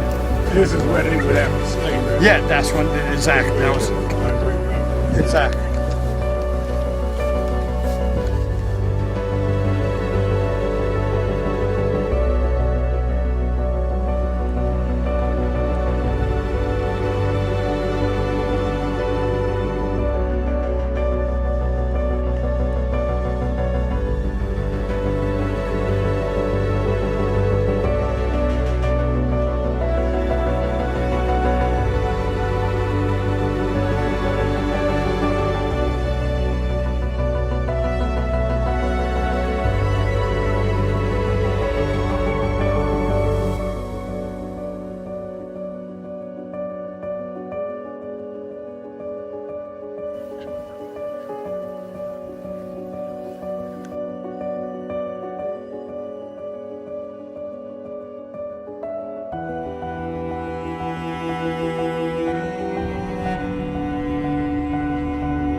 Keeping it real. I'm your host, Reverend Al Sharpton. Attorney Jennifer Jones Austin is our co-host. And on our message board, Laurie Parks is saying the tariffs are what is eating up the consumers. They think going to have blockbuster spending holiday season is going to be the opposite. People are struggling now to pay their bills. Trisha's saying exactly. Put up Trisha. Trisha's saying exactly. Laurie Parks, shrink inflation is hitting me hard. Toothpaste and deodorant has gotten extremely small. And I think we're hearing that across the board, Jenny.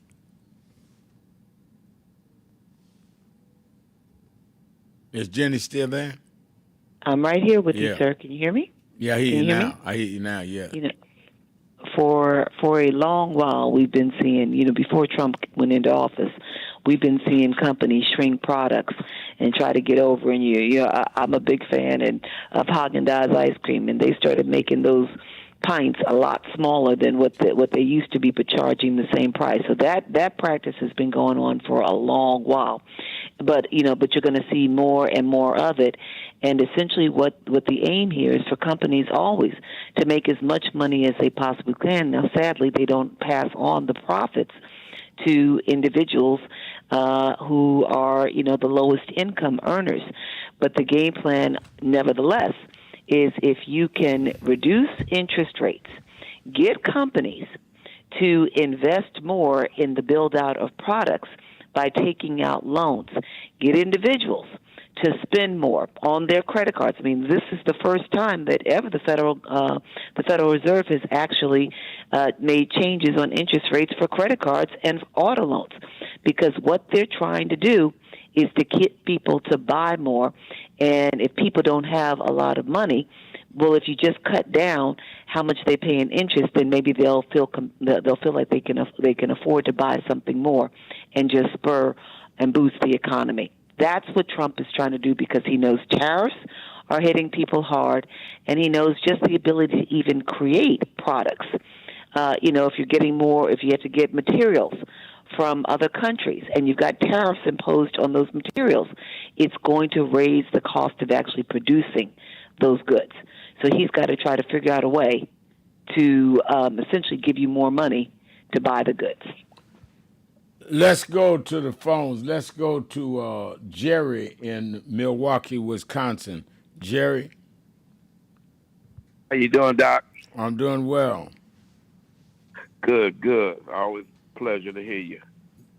I listen to a lot of talk shows, and I watch you all the time, Politics Nations, and but I'm hearing a lot of people saying we got 3 more years to deal with this.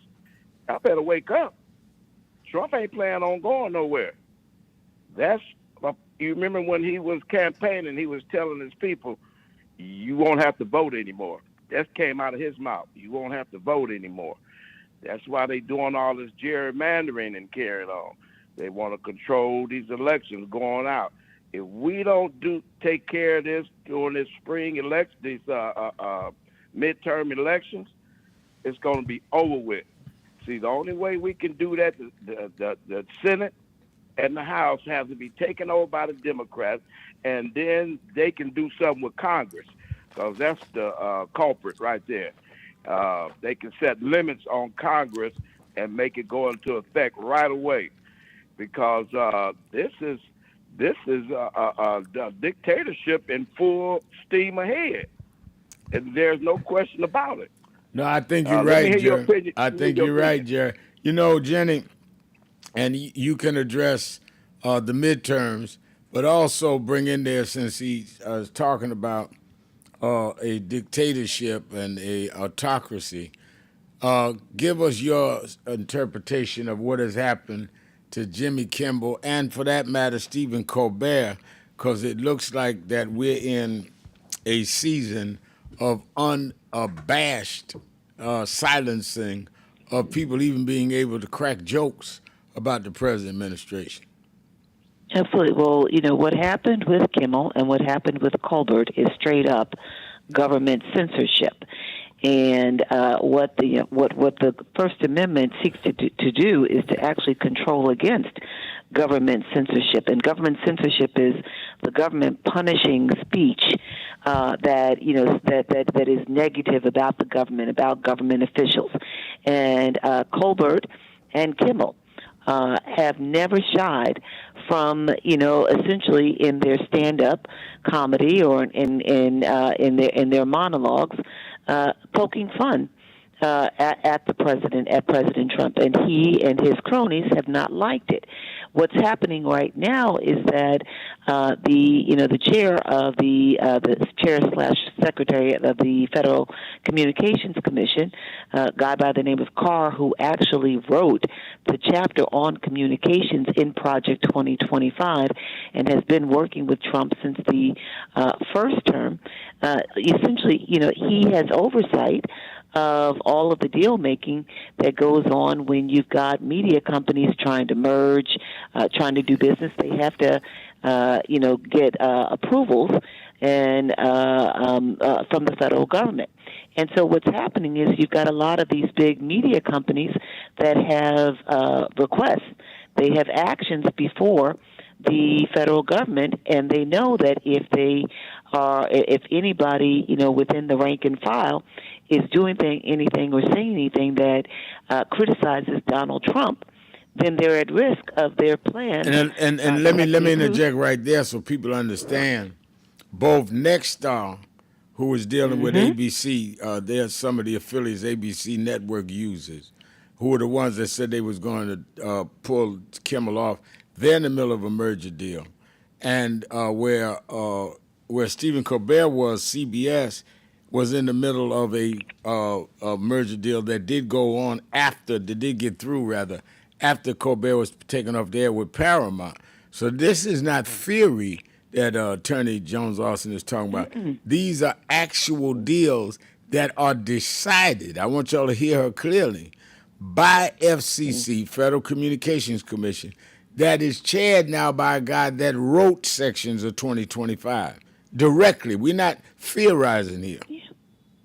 Yeah, and what Jimmy Kimmel was doing was he was saying that it was not right of Donald Trump. It was not right for him to be characterizing the shooter as being something that is the result of the shooter of Charlie Kirk, that it was tied to the Democrats. He was saying you can't do that. He essentially was saying that they were desperately trying to characterize Charlie Kirk as his shooter as anything and anyone other than somebody like them, and he directly criticized President Trump for his statements. So they didn't like that because they know that Charlie Kirk has an audience, and that audience essentially is going to lean into what Jimmy Kimmel is saying. So what do? They leaned heavily on ABC. And, just remind ABC that you got business before the Federal Communications Commission. And if you want that business to go through, you better, essentially make sure that people in the rank and file fall in line. And That's what happened here. That is also why it is important that we support black media. And that is why we should be putting pressure.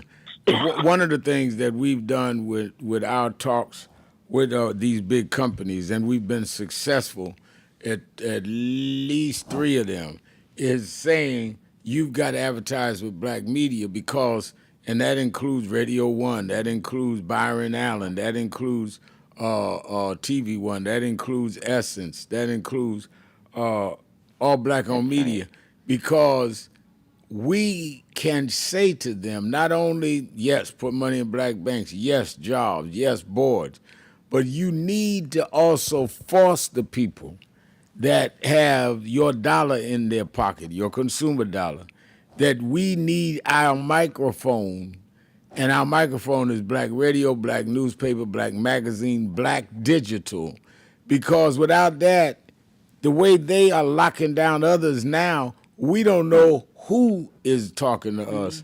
So we want to have the people that we know that can talk to us. And since you're taking your money out of our community, you put your commercials on our stations or in our magazines or with our people. That is absolutely a part of the strategy there. Thank you for your call. Absolutely. Thank you for your call. Let me go to Ron in Hamilton Fields, California. Ron? Let's go to break. Let me take my break, and I'll come right back to you, Ron. Keeping it real. Shopton, Jones Austin. Be right back. We have a shout out. So we just wanted to greet you all and thank you for allowing us in. Yes, sir. We want to go with gold. Yeah, we was here. They were on the plantation. Our family was on the plantation. Wow. And that's, of course, that's the slave house. It was one of the slave houses. Sir, it's been 13 years. That's right. Good to How see you been? Doing fine. Good.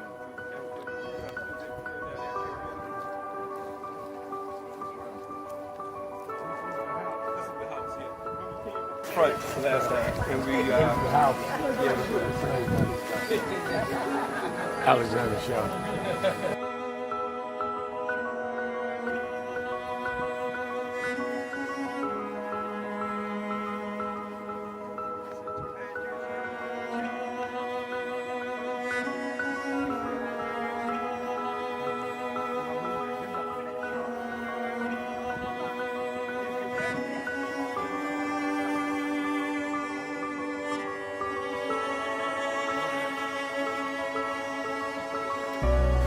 How many slaves were staying there? I have no idea. This is where they would have a slave. Yeah, that's when exactly. That was exactly.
I just feel like the two people that most influenced my life are from South Carolina, James and Jesse. Jesse right up the road with me. I went over his mother's funeral. Jesse walked me to my mother's casket. Wow. South Carolina. That's the balance of my life, James. Yeah. Civil rights, shoulders. But also where your people from too. Literally. Yeah, right. And when I knew Jesse was from James, I started president. Yeah. And James had died before I knew about him in South Carolina. Oh, really? Yeah. James died December 25th. He died Christmas Day, 06. And they came to do the story for February of 07. They came to me in January. His daughter swear that was his daddy and helped him push the information out. Wow. And I called Jesse and told him, do you know that my great-grandfather was a slave about 45, because Greenville right up to I-20. He said, I told you we was connected. That's why you got to listen to me. But now. I want to ask you a question, and that is, what is in your life's blueprint? This is the most important and crucial period of your lives, for what you do now and what you decide now at this age may well determine which way your life shall go. And whenever a building is constructed, you usually have an architect who draws a blueprint. And that blueprint serves as the pattern, as the guide, as the model for those who are to build the building. And a building is not well erected without a good, sound, and solid blueprint. Now each of you is in the process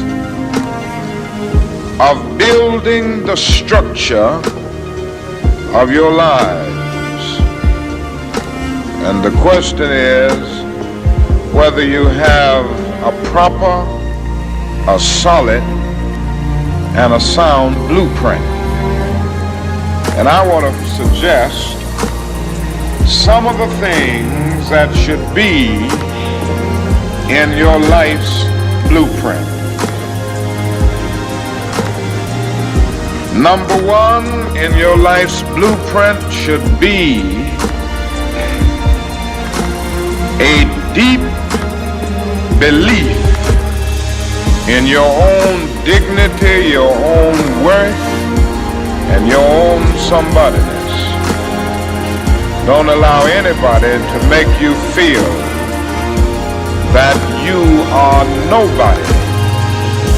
Always feel that you count.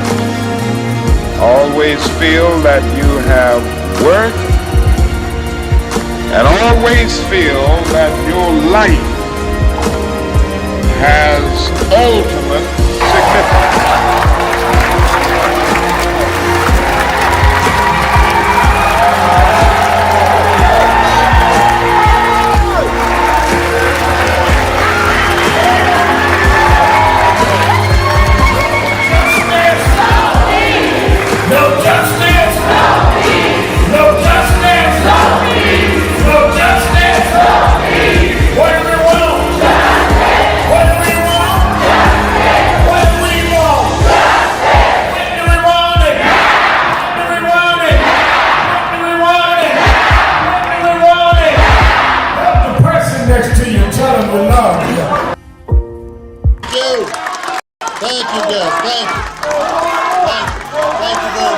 Let me thank Charlie King, Dr. Richardson.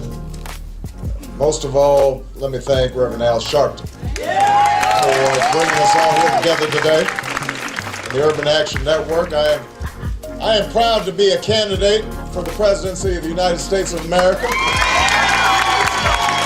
But I am mindful that I wouldn't be here if it had not been for Reverend Al Sharpton running for president, and Carol Moseley Brown running for president, and Jesse Jackson running for president, and Shirley Chisholm running for president. They paved the way, and I stand on their shoulders.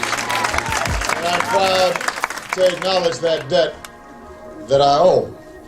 I appreciate Reverend Sharpton for being a voice for the voiceless and a champion for the dispossessed.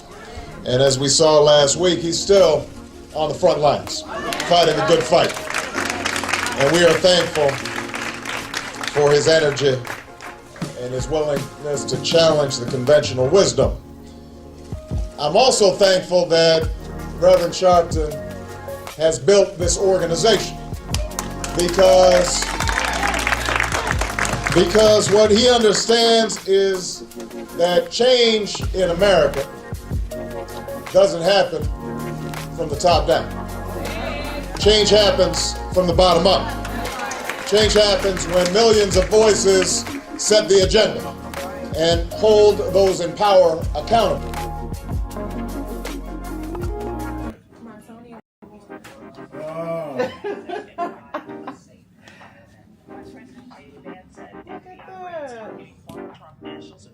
I got a Tony.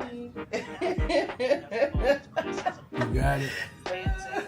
My daughter won a Tony Award. That's crazy. All right, congratulations. Thank you.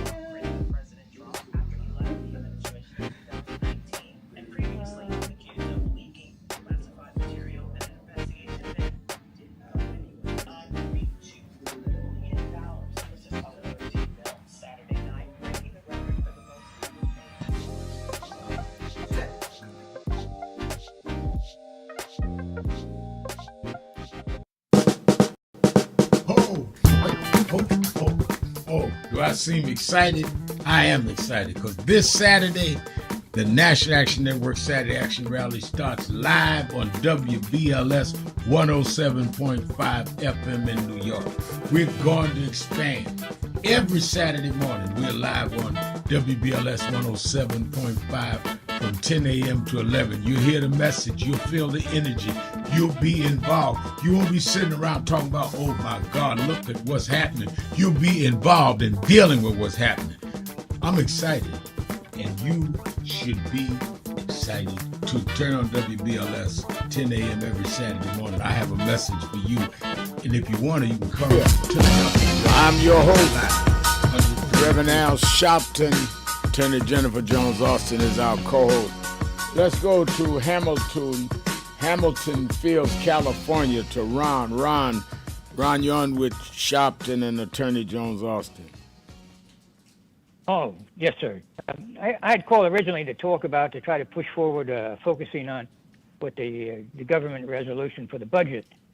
But they've extended that now to the 21st of November before Thanksgiving, whatever their manipulation that is. And I can talk about that later because we can talk about cutting those cuts and getting the social services back. That's important. But what now with this Kimmel thing where he was fired and basically put off?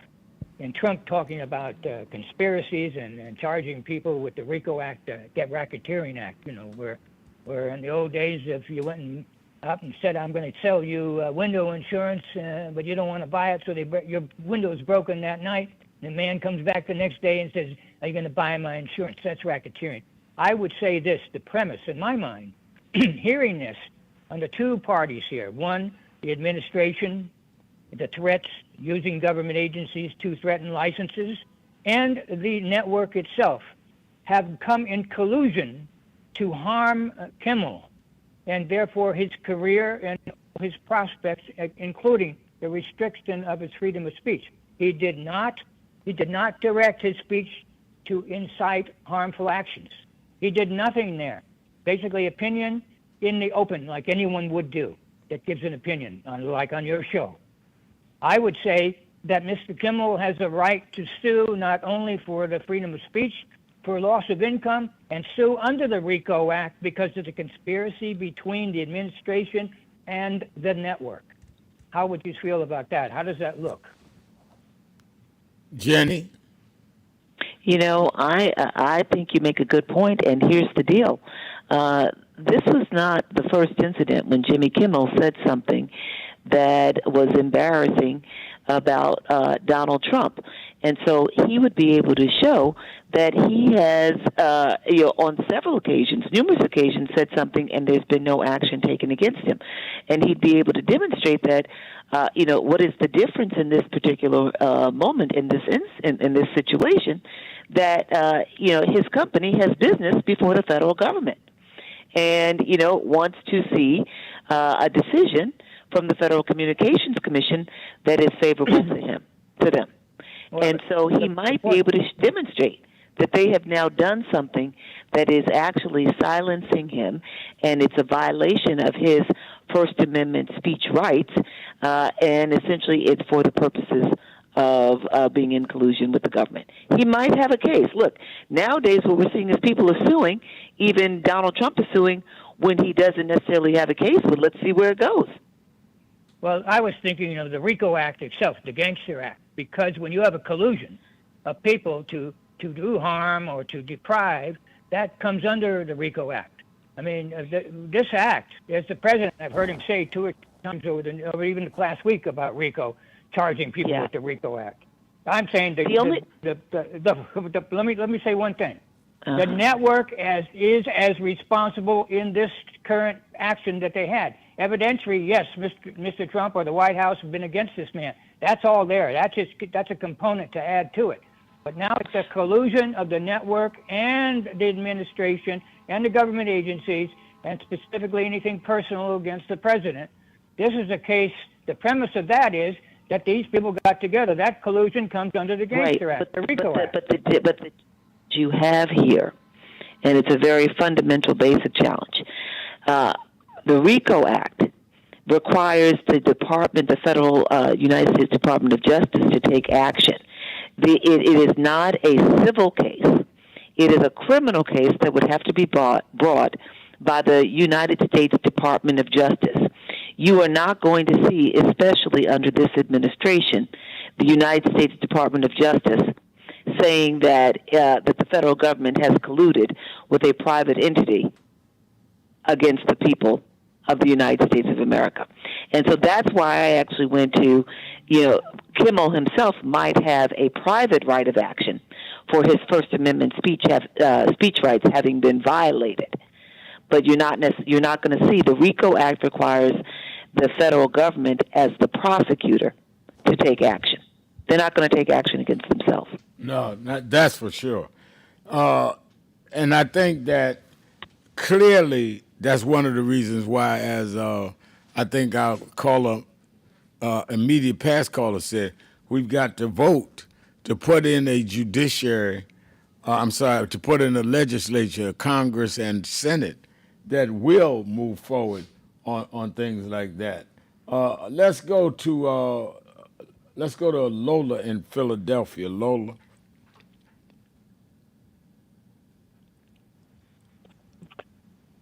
Yes. Good afternoon. Yes, I'm here. Good afternoon, Reverend Allen, Jenny, Attorney Jenny. I wanted to say this. I wanted to say 2 things. That they talking about lowering the interest rate. People don't have any money. I was in the supermarket, Reverend Al. They are now selling half a loaf of bread. So you know how you would get the full loaf? They had a half a loaf of bread for $2.79. Can you hear me, Reverend Al? I do hear you. Yes. Oh, okay, yeah. So now they're selling a half a loaf of bread because people are obviously having hard times. And this was not just one brand. This was a bunch of brands now. So instead of selling like the full loaves or the full jars of stuff, they're now selling them half. So like say if a loaf of bread was like $4, which is too high anyway, now they're selling it for $2.79, $2.89. I also wanted to say that lowering their interest rate is not going to do anything if wages are stagnant. If 300,000 black women are out of job, where's the money coming? Yes, Attorney Jenny, where's the money coming from? I make good money, and we are budgeting. Everybody is budgeting because we don't know what the future holds. We see what's happening out here, and the tariffs are hitting. I'm the type of person, I like to have nice things, but I also check the prices on everything. The prices have went up everywhere on clothing, food, the gas, housing, everything is up. But he is still talking about, and the right is still talking about Charlie Kirk. What about lowering food prices? What about the everyday people who are working? This country is hurting, and they are still harping about a man who was, to me, a hate monger. And I just wanted to say about Jimmy Kimmel. This is weird. Like you said, Reverend, now when you came on your first commentary, this is not just, we're not talking about a dictatorship. We're in one, because they have censored Jimmy Kimmel. They're letting go of Stephen Colbert. And in one of his rants, I'm talking about Trump, he said, now let's get Jimmy Fallon and Seth Meyers. So, eventually any little thing they say, they're going to come after them and turn them off. So now they're not going to be any late night comics on. And I wanted to say this also, that Larry Ellison, he owns Open AI, Paramount, Warner Brothers, and now he's going, Trump is asking him to be one of the people to buy TikTok. So let's think about that. So all of these people own this stuff, right? And let me say about Bezos. Bezos owns Amazon and Washington Post, who just fired the last black writer they had there, Karen Atafa. Black woman, that's right, black woman. Right. So all of these white billionaires own all of this stuff, have coddled up to Trump, and now are hammering down on free speech, hammering down on working people like everybody out here, because if you're working, you need a job, you need to pay your bills. So what we need to do is really do a protest with our money. People need to really stop and think about how these things are affecting us. Don't subscribe to Paramount. Don't watch ABC and NBC anymore since they're doing these things. Really go to the companies and the places that are acknowledging you and not hampering down on your free speech.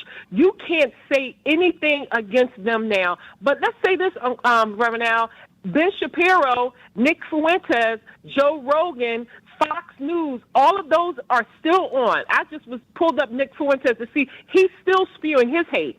But Jimmy Kimmel said one thing that wasn't even hate speech, and they canceled his whole show. But all the right-wing people can still stay on. The Fox guy, one of the Fox reporter said on one of his commentaries, we should shoot all mentally ill people. I hope you guys heard that. Yes. He said, I think it was, it Jesse Waters? I think it was.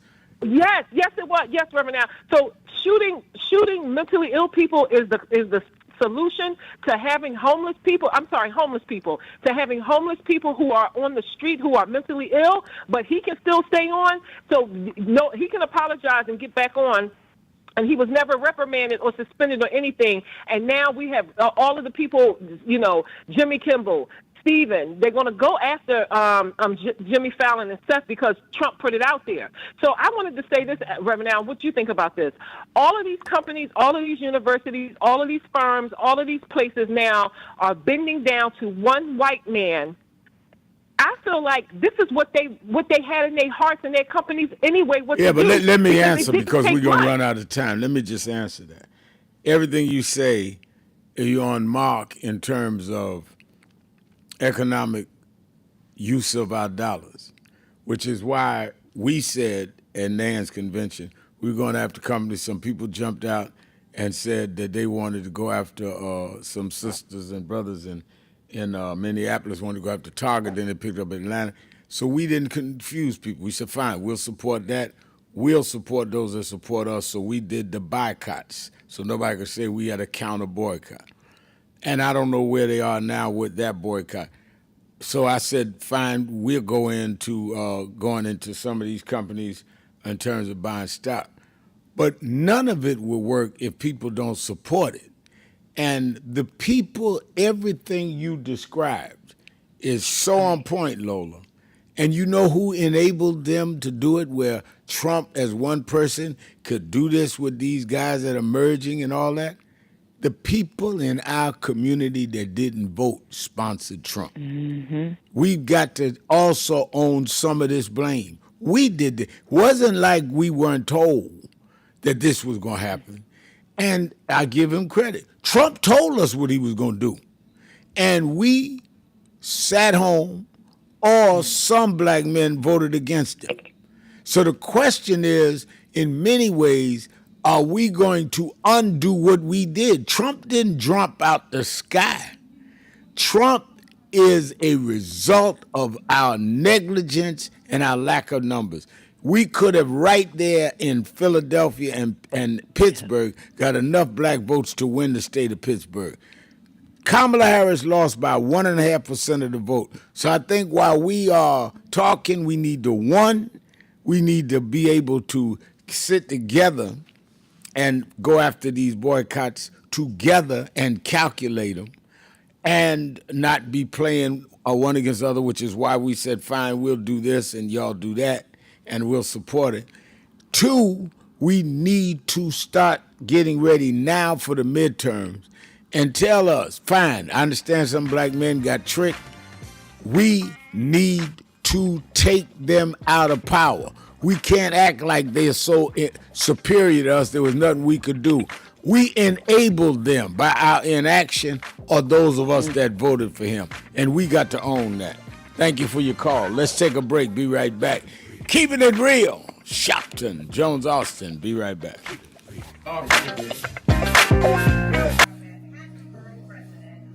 You know, you were right there From the beginning. with the stuff that Yep. was going on in Brooklyn at Yep. that time, at Yep. Howard Beach. You Yep. were right there. He had in one of the early movies, he had my name. Then he put me in Malcolm, and I wasn't even old enough to know Malcolm. So we've been through it all. For those who see Malcolm X, it's 3 hours. But fast forward to the scene with yourself, Yep. Bobby Seale. Right. Bobby Seale, Denzel, and me. Yeah. Denzel was on the set. Now let me ask a question. Yep.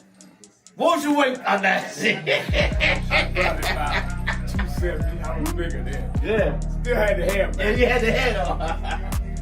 Nah, it was Denzel, yourself, and Bobby Seale. Yeah, all in one scene. And also, there was no cut. So we went like this. That's right. That's right. That's right. Yeah. Only Spike could have done that.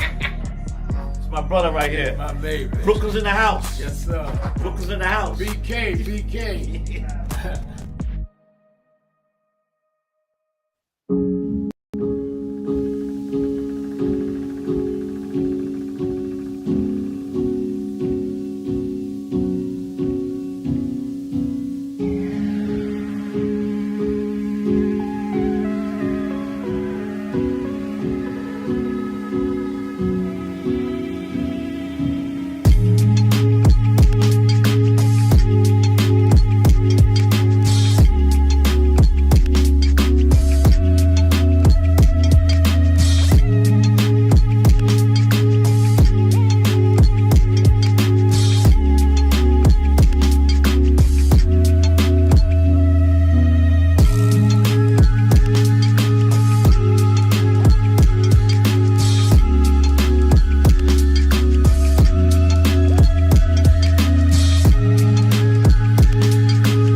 Stop telling yourself you're not confident of what you could do.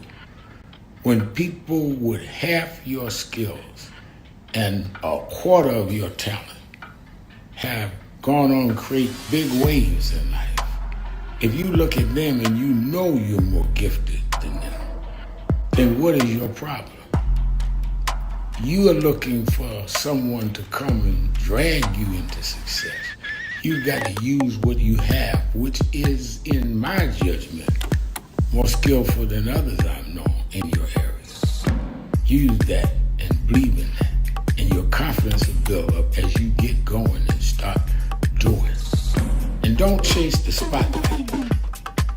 Sharpen your skills. Live in your purpose. And you'll get so good the spotlight will be chasing you. Be so good they can't help but talk about you and put the spotlight on you.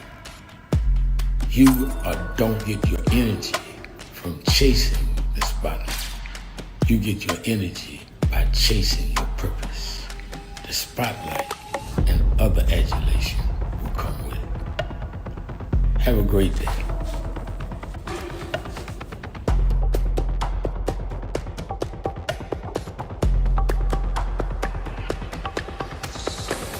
No just stand still. No just stand still. No just stand still. What do we want? What do we want? We are the sons and the daughters. We gotta stand up and make it loud. Just like our God told the Pharaoh, let my people go, go. We are a new generation from the ones who have come before. He's calling us into freedom. Let my people go, go. We never shine, never shade. Give me a papa God where you make the heavens. If you don't say you know what trouble, let my people go, go. The blood, sweat, and the tears that we gathered through the years. If you don't say you know what trouble, let my people go, go. Wade in the water, we did wade in the water too. No just stand still. No just stand still. 62 years ago today, Martin marched in Washington. 62 years later, the dream is not dead.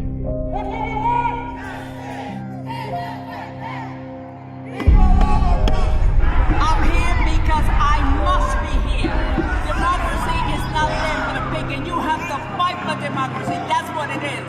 What Trump will erase, we will replace.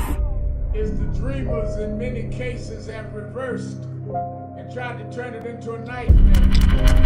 We come to Wall Street rather than Washington this year to let them know you can try to turn back the clock, but you can't turn back time. We gonna keep the dream alive on Wall Street.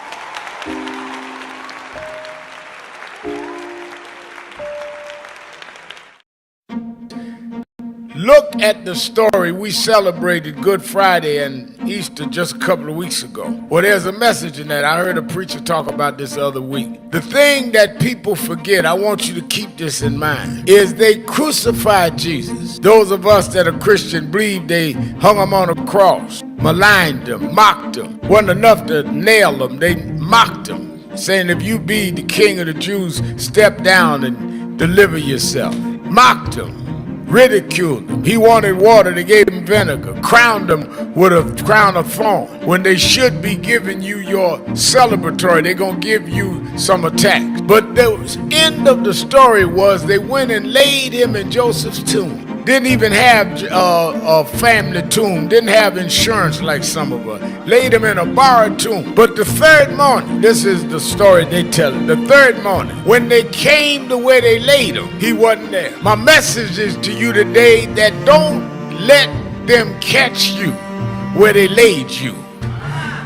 They may kill your name. They may crucify your character. They may tell you you are nothing from nowhere, but when they come to where they laid you, let you be gone on to somewhere else. I've been called everything but a child of God. They said I'd be nothing going nowhere. They castigated us. They called us troublemakers. They called us loudmouth. And when they came to see me go to jail, I wasn't there. They can catch me on MSNBC now. They can catch me leading marches now. I serve a God that not only will go through the crucifixion, but will bring you through the resurrection. We're going to resurrect in the city. Stand up, black man. Stand up, black woman. This is our time.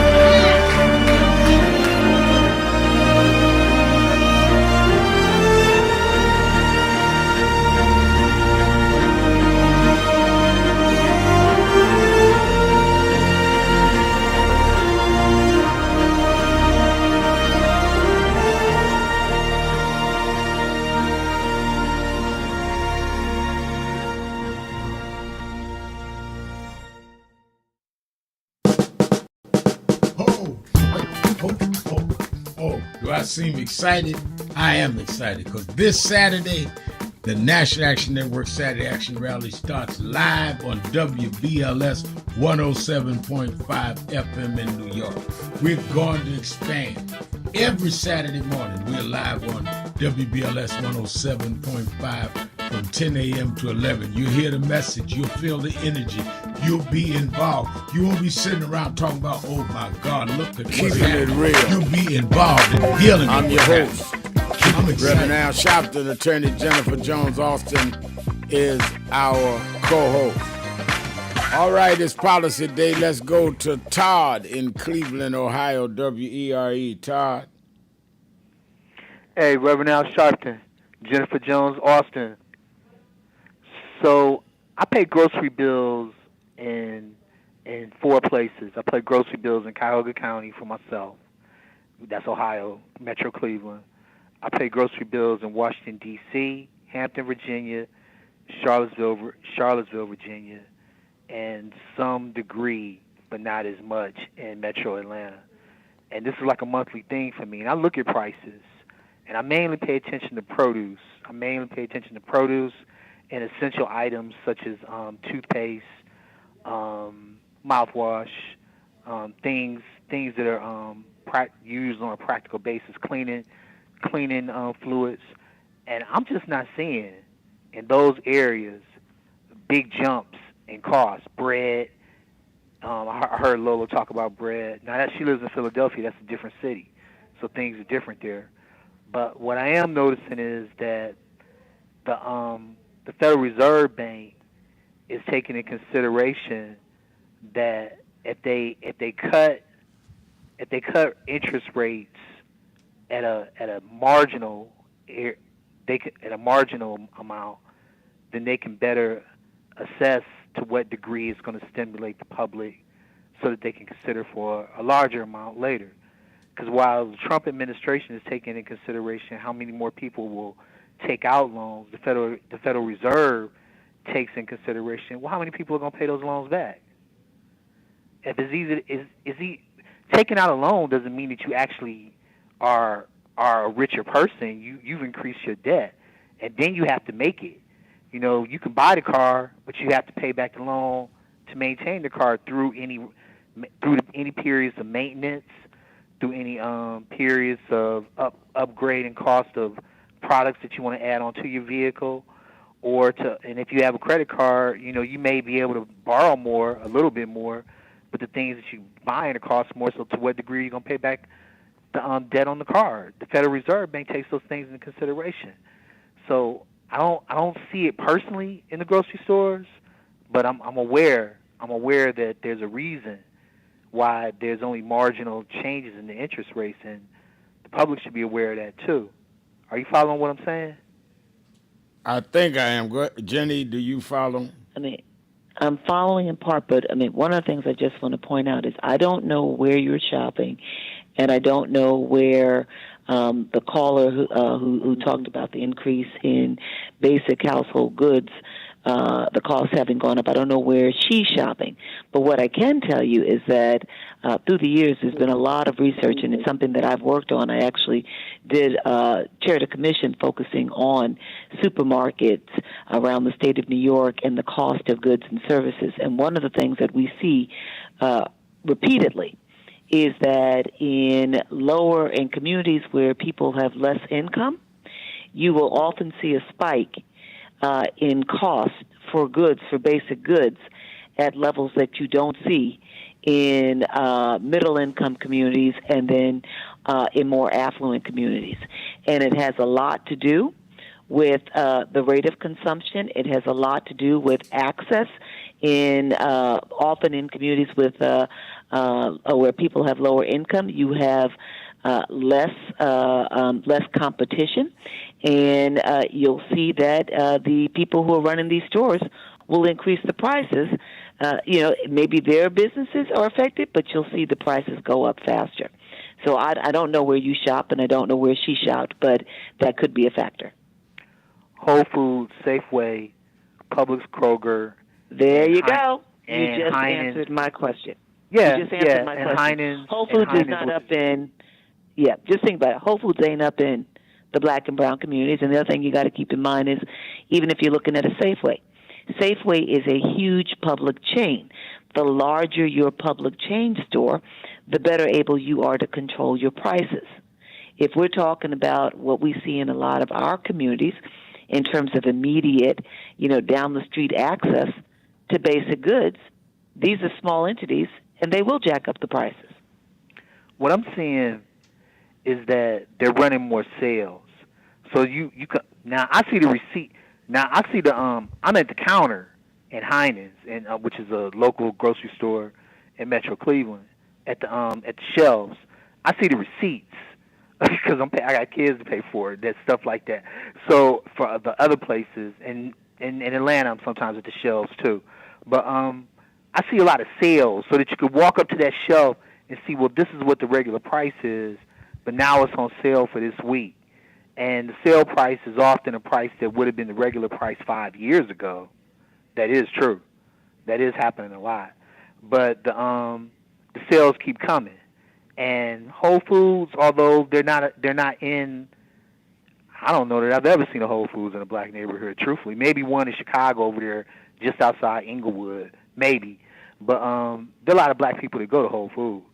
And there are a lot of black people that are in the socioeconomic middle class that prefer to go to Whole Foods, and they're doing it too. So my thing is this: the reason I even brought it up is because when you first came on, you were talking about interest rates being dropped, and you were talking about car loans being reduced a little bit, and ability to start businesses reduced a little bit. And I heard Reverend Sharpton talk about how Trump wanted the rates to be dropped much more significantly, but we have to take in consideration that the Fed is going to look at that and think, sure, we could drop it, and sure, more people will take out these loans. But how many of them are going to pay it back? That is part of policy that they have to consider. Are people going to take all these loans out and pay them back? Isn't that what caused the housing crisis? It became much easier for people. A little bit separate matter, but it became much more easier for people to take out loans for homes, and then they didn't pay them back. But go ahead, Jenny, go ahead. I was just going to say, but that is probably more of a Federal Reserve concern than it would be a Donald Trump. I don't think he thinks that long term, or he's just looking for the immediate benefit and impact. And what he's concerned about right now is that the numbers that are being put up show slower job growth, right? Now, slower job growth is tied to interest rates. If people have more money to spend, if you lower the federal interest rate, and now people have more money in their pockets to spend, and they can take out, they can consume more. Their credit card interest rates go down. Their auto loan interest rates go down, and they can spend more. Then that is actually going to create a need for greater supply, and it is going to create greater demand for goods and services and greater supply. And then what happens is the companies who are producing the goods and services are going to need to put more people in place to actually create these goods and services, and then push up job growth. That's what he's concerned about, the immediate. He's not thinking about whether or not people are going to pay back. That's not his concern right Let's now. take a break. We'll be right back, keeping it real. Hold on, Todd. We'll be right back after this.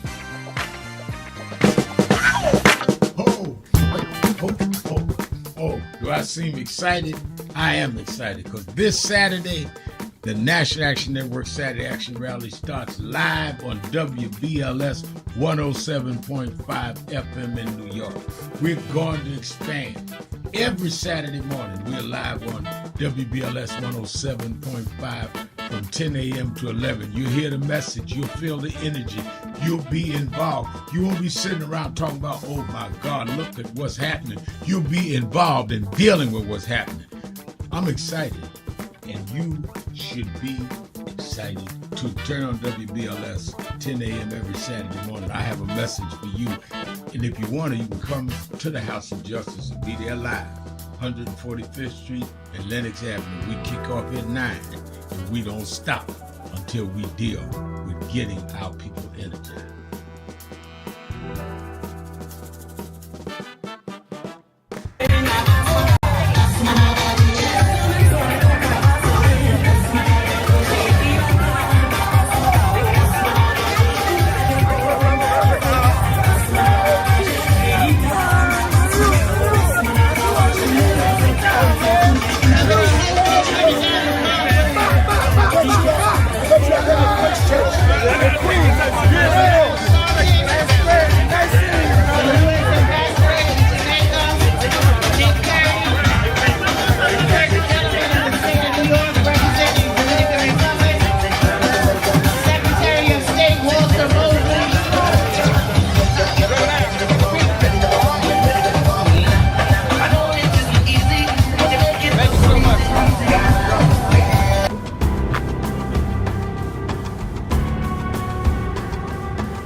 because, I grew up, like I said, single mama on welfare.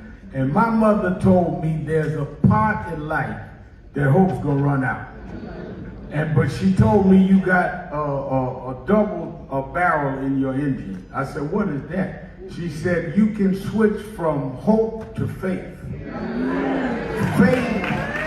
Faith is a little deeper than hope. Bishop Hilliard is here.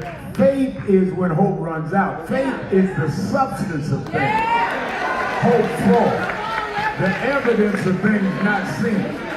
Faith is when we were emancipated after 246 years of slavery and walked off the plantations with no education, no money, no future. And we built black churches and black colleges and black fraternities. We had faith. Faith made us stand up to the most powerful nation in the world and turn it around. Faith means we went from the back of the bus to the front of the White House. We come this far by faith, leaning on the Lord, trusting in His holy word. He never failed us yet. Come on.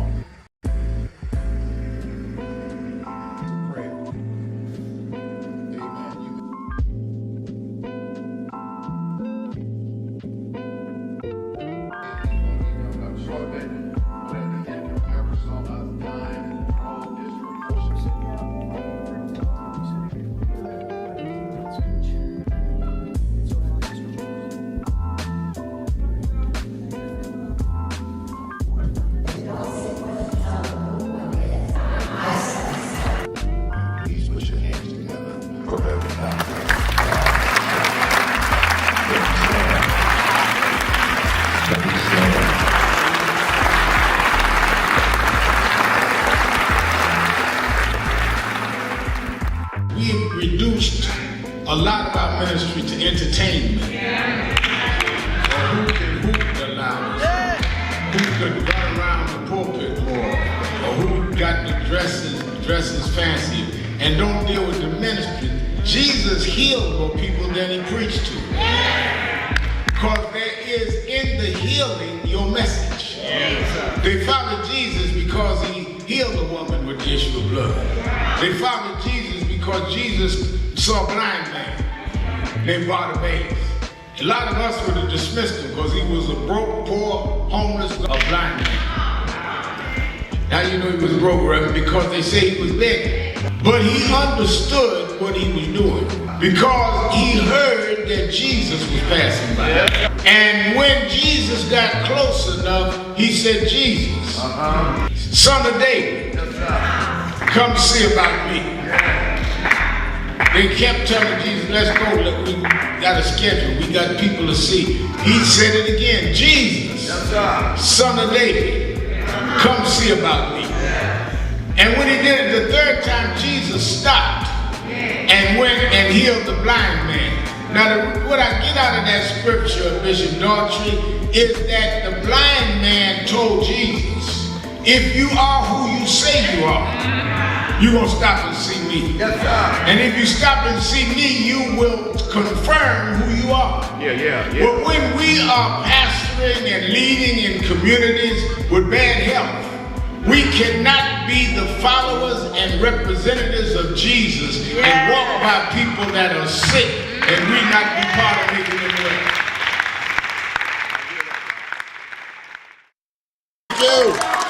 Thank you, guys. Thank you very much. Let me thank Charlie King, Dr. Richardson. Most of all, let me thank Reverend Al Sharpton for bringing us all here together today.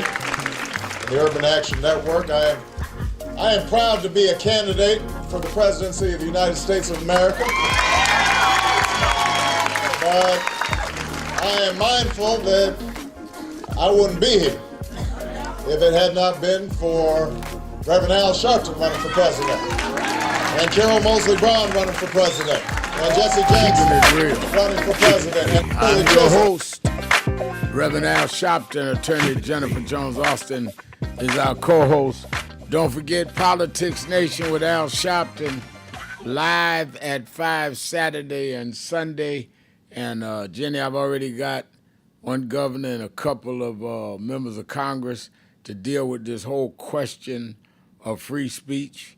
I've got someone dealing with the question of the federal takeover in Memphis. I've got someone, an expert on student debt loan. You really want to see that. All of this well-known governors, well-known members of the Congress. And I have had the last 2 weeks, I had Zoran Mandani, and I had then Andrew Cuomo. And this weekend, I'm going to have Mayor Eric Adams on to ask him, are you dropping out or not? He said he's going to take a poll. And for 2 weeks, the 2 weeks is up this weekend, what you going to do? So he's agreed to come in the studio, as well as these members of Congress and the free speech issue and the whole question of where we are in terms of the redistricting. All of that we're going to discuss. And I'm absolutely going to have the report up to, I'm waiting any minute now to get from Ben Krupp and them, the investigation about this black young man found hung on that campus in Mississippi. And I know Ben is dealing with it with the family, and I respect the family by not concluding without them getting the conclusive investigation. But it does sure sound funny to me. Let me say that. Let me also say, you that are in the New York, New Jersey, Connecticut area, meet me at the Saturday Action Rally at the House of Justice, 145th Street and Lenox Avenue, at 9 a.m. to 11 a.m. Saturday morning. I'll be there this Saturday. Looking forward to a great rally as we had one last Saturday. And you that are not in the New York area can watch it live on Impact Television or at www.nationalactionnetwork.net. Now, let me go to the message board, then I'm coming back to Todd. Tricia says on the message board, the democracy.fund, I called in one time and I knew what I wanted to say, but while I was on hold, I heard so many good topics that I didn't discuss anything I called in to say, LOL. Well, Tricia, that's good, and those are good folks over there at democracy.fund. I like him and his wife. They've been up to the House of Justice, and I'm glad to know they're substantive. Tanya Stovall says, I don't know where Todd shops, but everything has gone up. Everything, no matter what store you shop at. Maybe a few more dollars means nothing to Todd. Todd, I'll give you a chance to respond. I said where I shop directly and where I'm getting receipts from because I pay for those gift cards. Those gift cards that get to them every month. So I'll say it again. Whole Foods, Safeway, Publix, Heinen's, which is the local store in Metro Cleveland, and those are the places that get the money that comes directly from me monthly. To some degree in Chicago too, but mainly in those areas, Charlottesville, Hampton, Washington, D.C., which is a very expensive place for food or anything else, and Metro Atlanta and Cleveland. So that's the answer to Tanya's question. In response to what Jennifer was just saying, it should be equally noted, I mean, at the same time, that the president conducts himself as a policy implementer the same way he does in his own private affairs. He does things as though it's not that big a deal to borrow because he don't really intend to pay it back anyway. He's going to file bankruptcy. Well, he has filed bankruptcy 6 times in his own business career. And kept moving. Right. The everyday middle-class person can't just easily do that. Now, the Federal Reserve Bank, on the other hand, conducts themselves as a group. And I've said numerous times before, I'm a good student of four of the districts, 4, 5, 6, and 7, and to some degree, District 2, which is New York. 4, 5, 6, and 7 is the Cleveland region, the Richmond region, which is where Washington, D.C. is, Atlanta, Georgia, and Chicago. So the Federal Reserve conducts itself in a way that they have to manage debt for the well-being of the overall economy. so that money can keep coming into the economy, which ultimately is going to come into the tax base, which is ultimately going to transfer into services for the public. So those are things that they're considering when they take into consideration lowering or raising interest rates. But I thought it should be noted that these are things that people should study. The Federal Reserve Bank puts out reports constantly that's in layman's terms if you can read on at least a 5th grade level. And if you can't read on a 5th grade level, you could at least get a dictionary to help you do so. And you can understand where they're coming from and why they make these decisions. And it shouldn't be something that somebody who's poor would look at and say, well, it's just not going to affect me. I don't have time to do all this. I got to go to work. Well, they're not writing it in a way where you have to do all of that, you know. So that's what I wanted to put out there. I'm with the Fed. I'm with the Fed, and I should also mention I'm looking forward to Lisa Cook winning this case and then finding out that there was never a credible source against Lisa Cook. She's a good, honorable employee. And I said something last week in error that I want to clean up. I put Italy on the list of nations that are outperforming the United States in education and in civic engagement, which is why they have lower crime rate. I meant to say Germany. It's Germany, England, France, and Japan. All right. Thank you for your call. All right. Thank you for your call. Let's go to Christian in Manhattan. Christian, you're on with Sharpton and Jones Austin. Reverend Al? Yes. And Attorney Jones Austin, thanks for taking my call. I'm Christine. Oh, Christine, And, I only read what they give me, but go ahead. I know. They mess my name up all the time. One of the things, 2 things I want to say, maybe 3. I was coming from my friend's house. Accessoride is my mode of transportation. And I was coming from my friend's house in, I want to say St. Albans, but I think it's near there in Queens. Mm-hmm.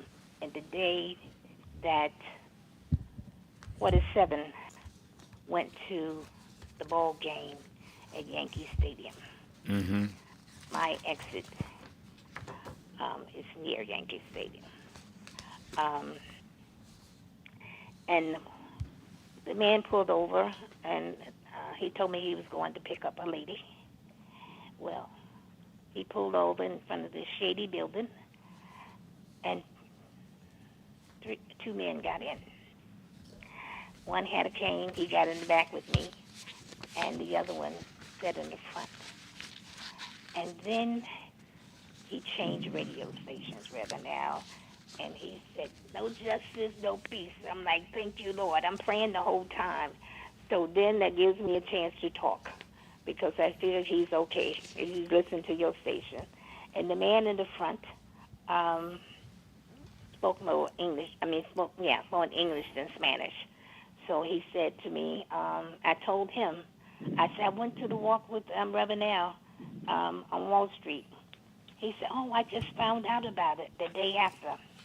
So I told him how he can get in tune with you, Reverend Al. Oh, that's good. That was that day. So I finally got home. He told the man how to get around that traffic, the back streets, because he was, it was so much traffic and the police were everywhere. Yeah. And then, Reverend Al, yesterday a man called. I do believe he was from Georgia, and I know he was a veteran. And he was talking about something, I don't know, is a mosh pits or what, that's affecting his life. But I know he was upset with Senator Warnock. And I hope he's listening today, because I want to tell him my husband's story. My husband was a Vietnam vet. And when we were in North Carolina, this was 2006, he had retired 32 years from the Army. At this time, he was working at the post office, delivering mail. And he got sick. One day we were going shopping, and he got so sick. Anyway, local doctors treated him for kidney stones. And his friend told him, encouraged him to go to the VA hospital. And they diagnosed him. And that's what I want to say to that man. If there's a VA hospital near you, please go there. They'll tell you what's wrong. They told my husband he had Agent Orange. And all these things that was happening to his body came from Agent Orange. And that's the civilian doctors, they don't ask questions like the VA does. So I hope that young man goes to the VA and find out what's wrong with him. And one other thing I want to ask, how can I go to the stock meeting? Well, when we're going to give all them instructions out, we're researching the companies, and that's why people ought to be at the Saturday rallies. And as we get the research and the dates, because most of the shareholders meetings start late October into November, we will be saying which shares we bought at what company and be distributing them to those that want to go and are trained how to deal with from the floor as a shareholder the question of DEI and all of that. It's going to be a process, but it's going to be one of the most effective things we've done. So just keep listening or be at the rallies. Thank you for being there. Thank you to our own attorney, Jennifer Jones Austin, our policy wonk. Let me thank all of you that called in, you that have written on the message board, called in, listened in, you that called in and couldn't get through, you that wrote a message and I didn't get to it. We love and appreciate all of you. And remember, whatever you do, wherever you go, however you feel, tell somebody, tell anybody, tell everybody. Reverend Al told you personally, keep it real. Keep it real. Keep it real. I'll talk to you tomorrow.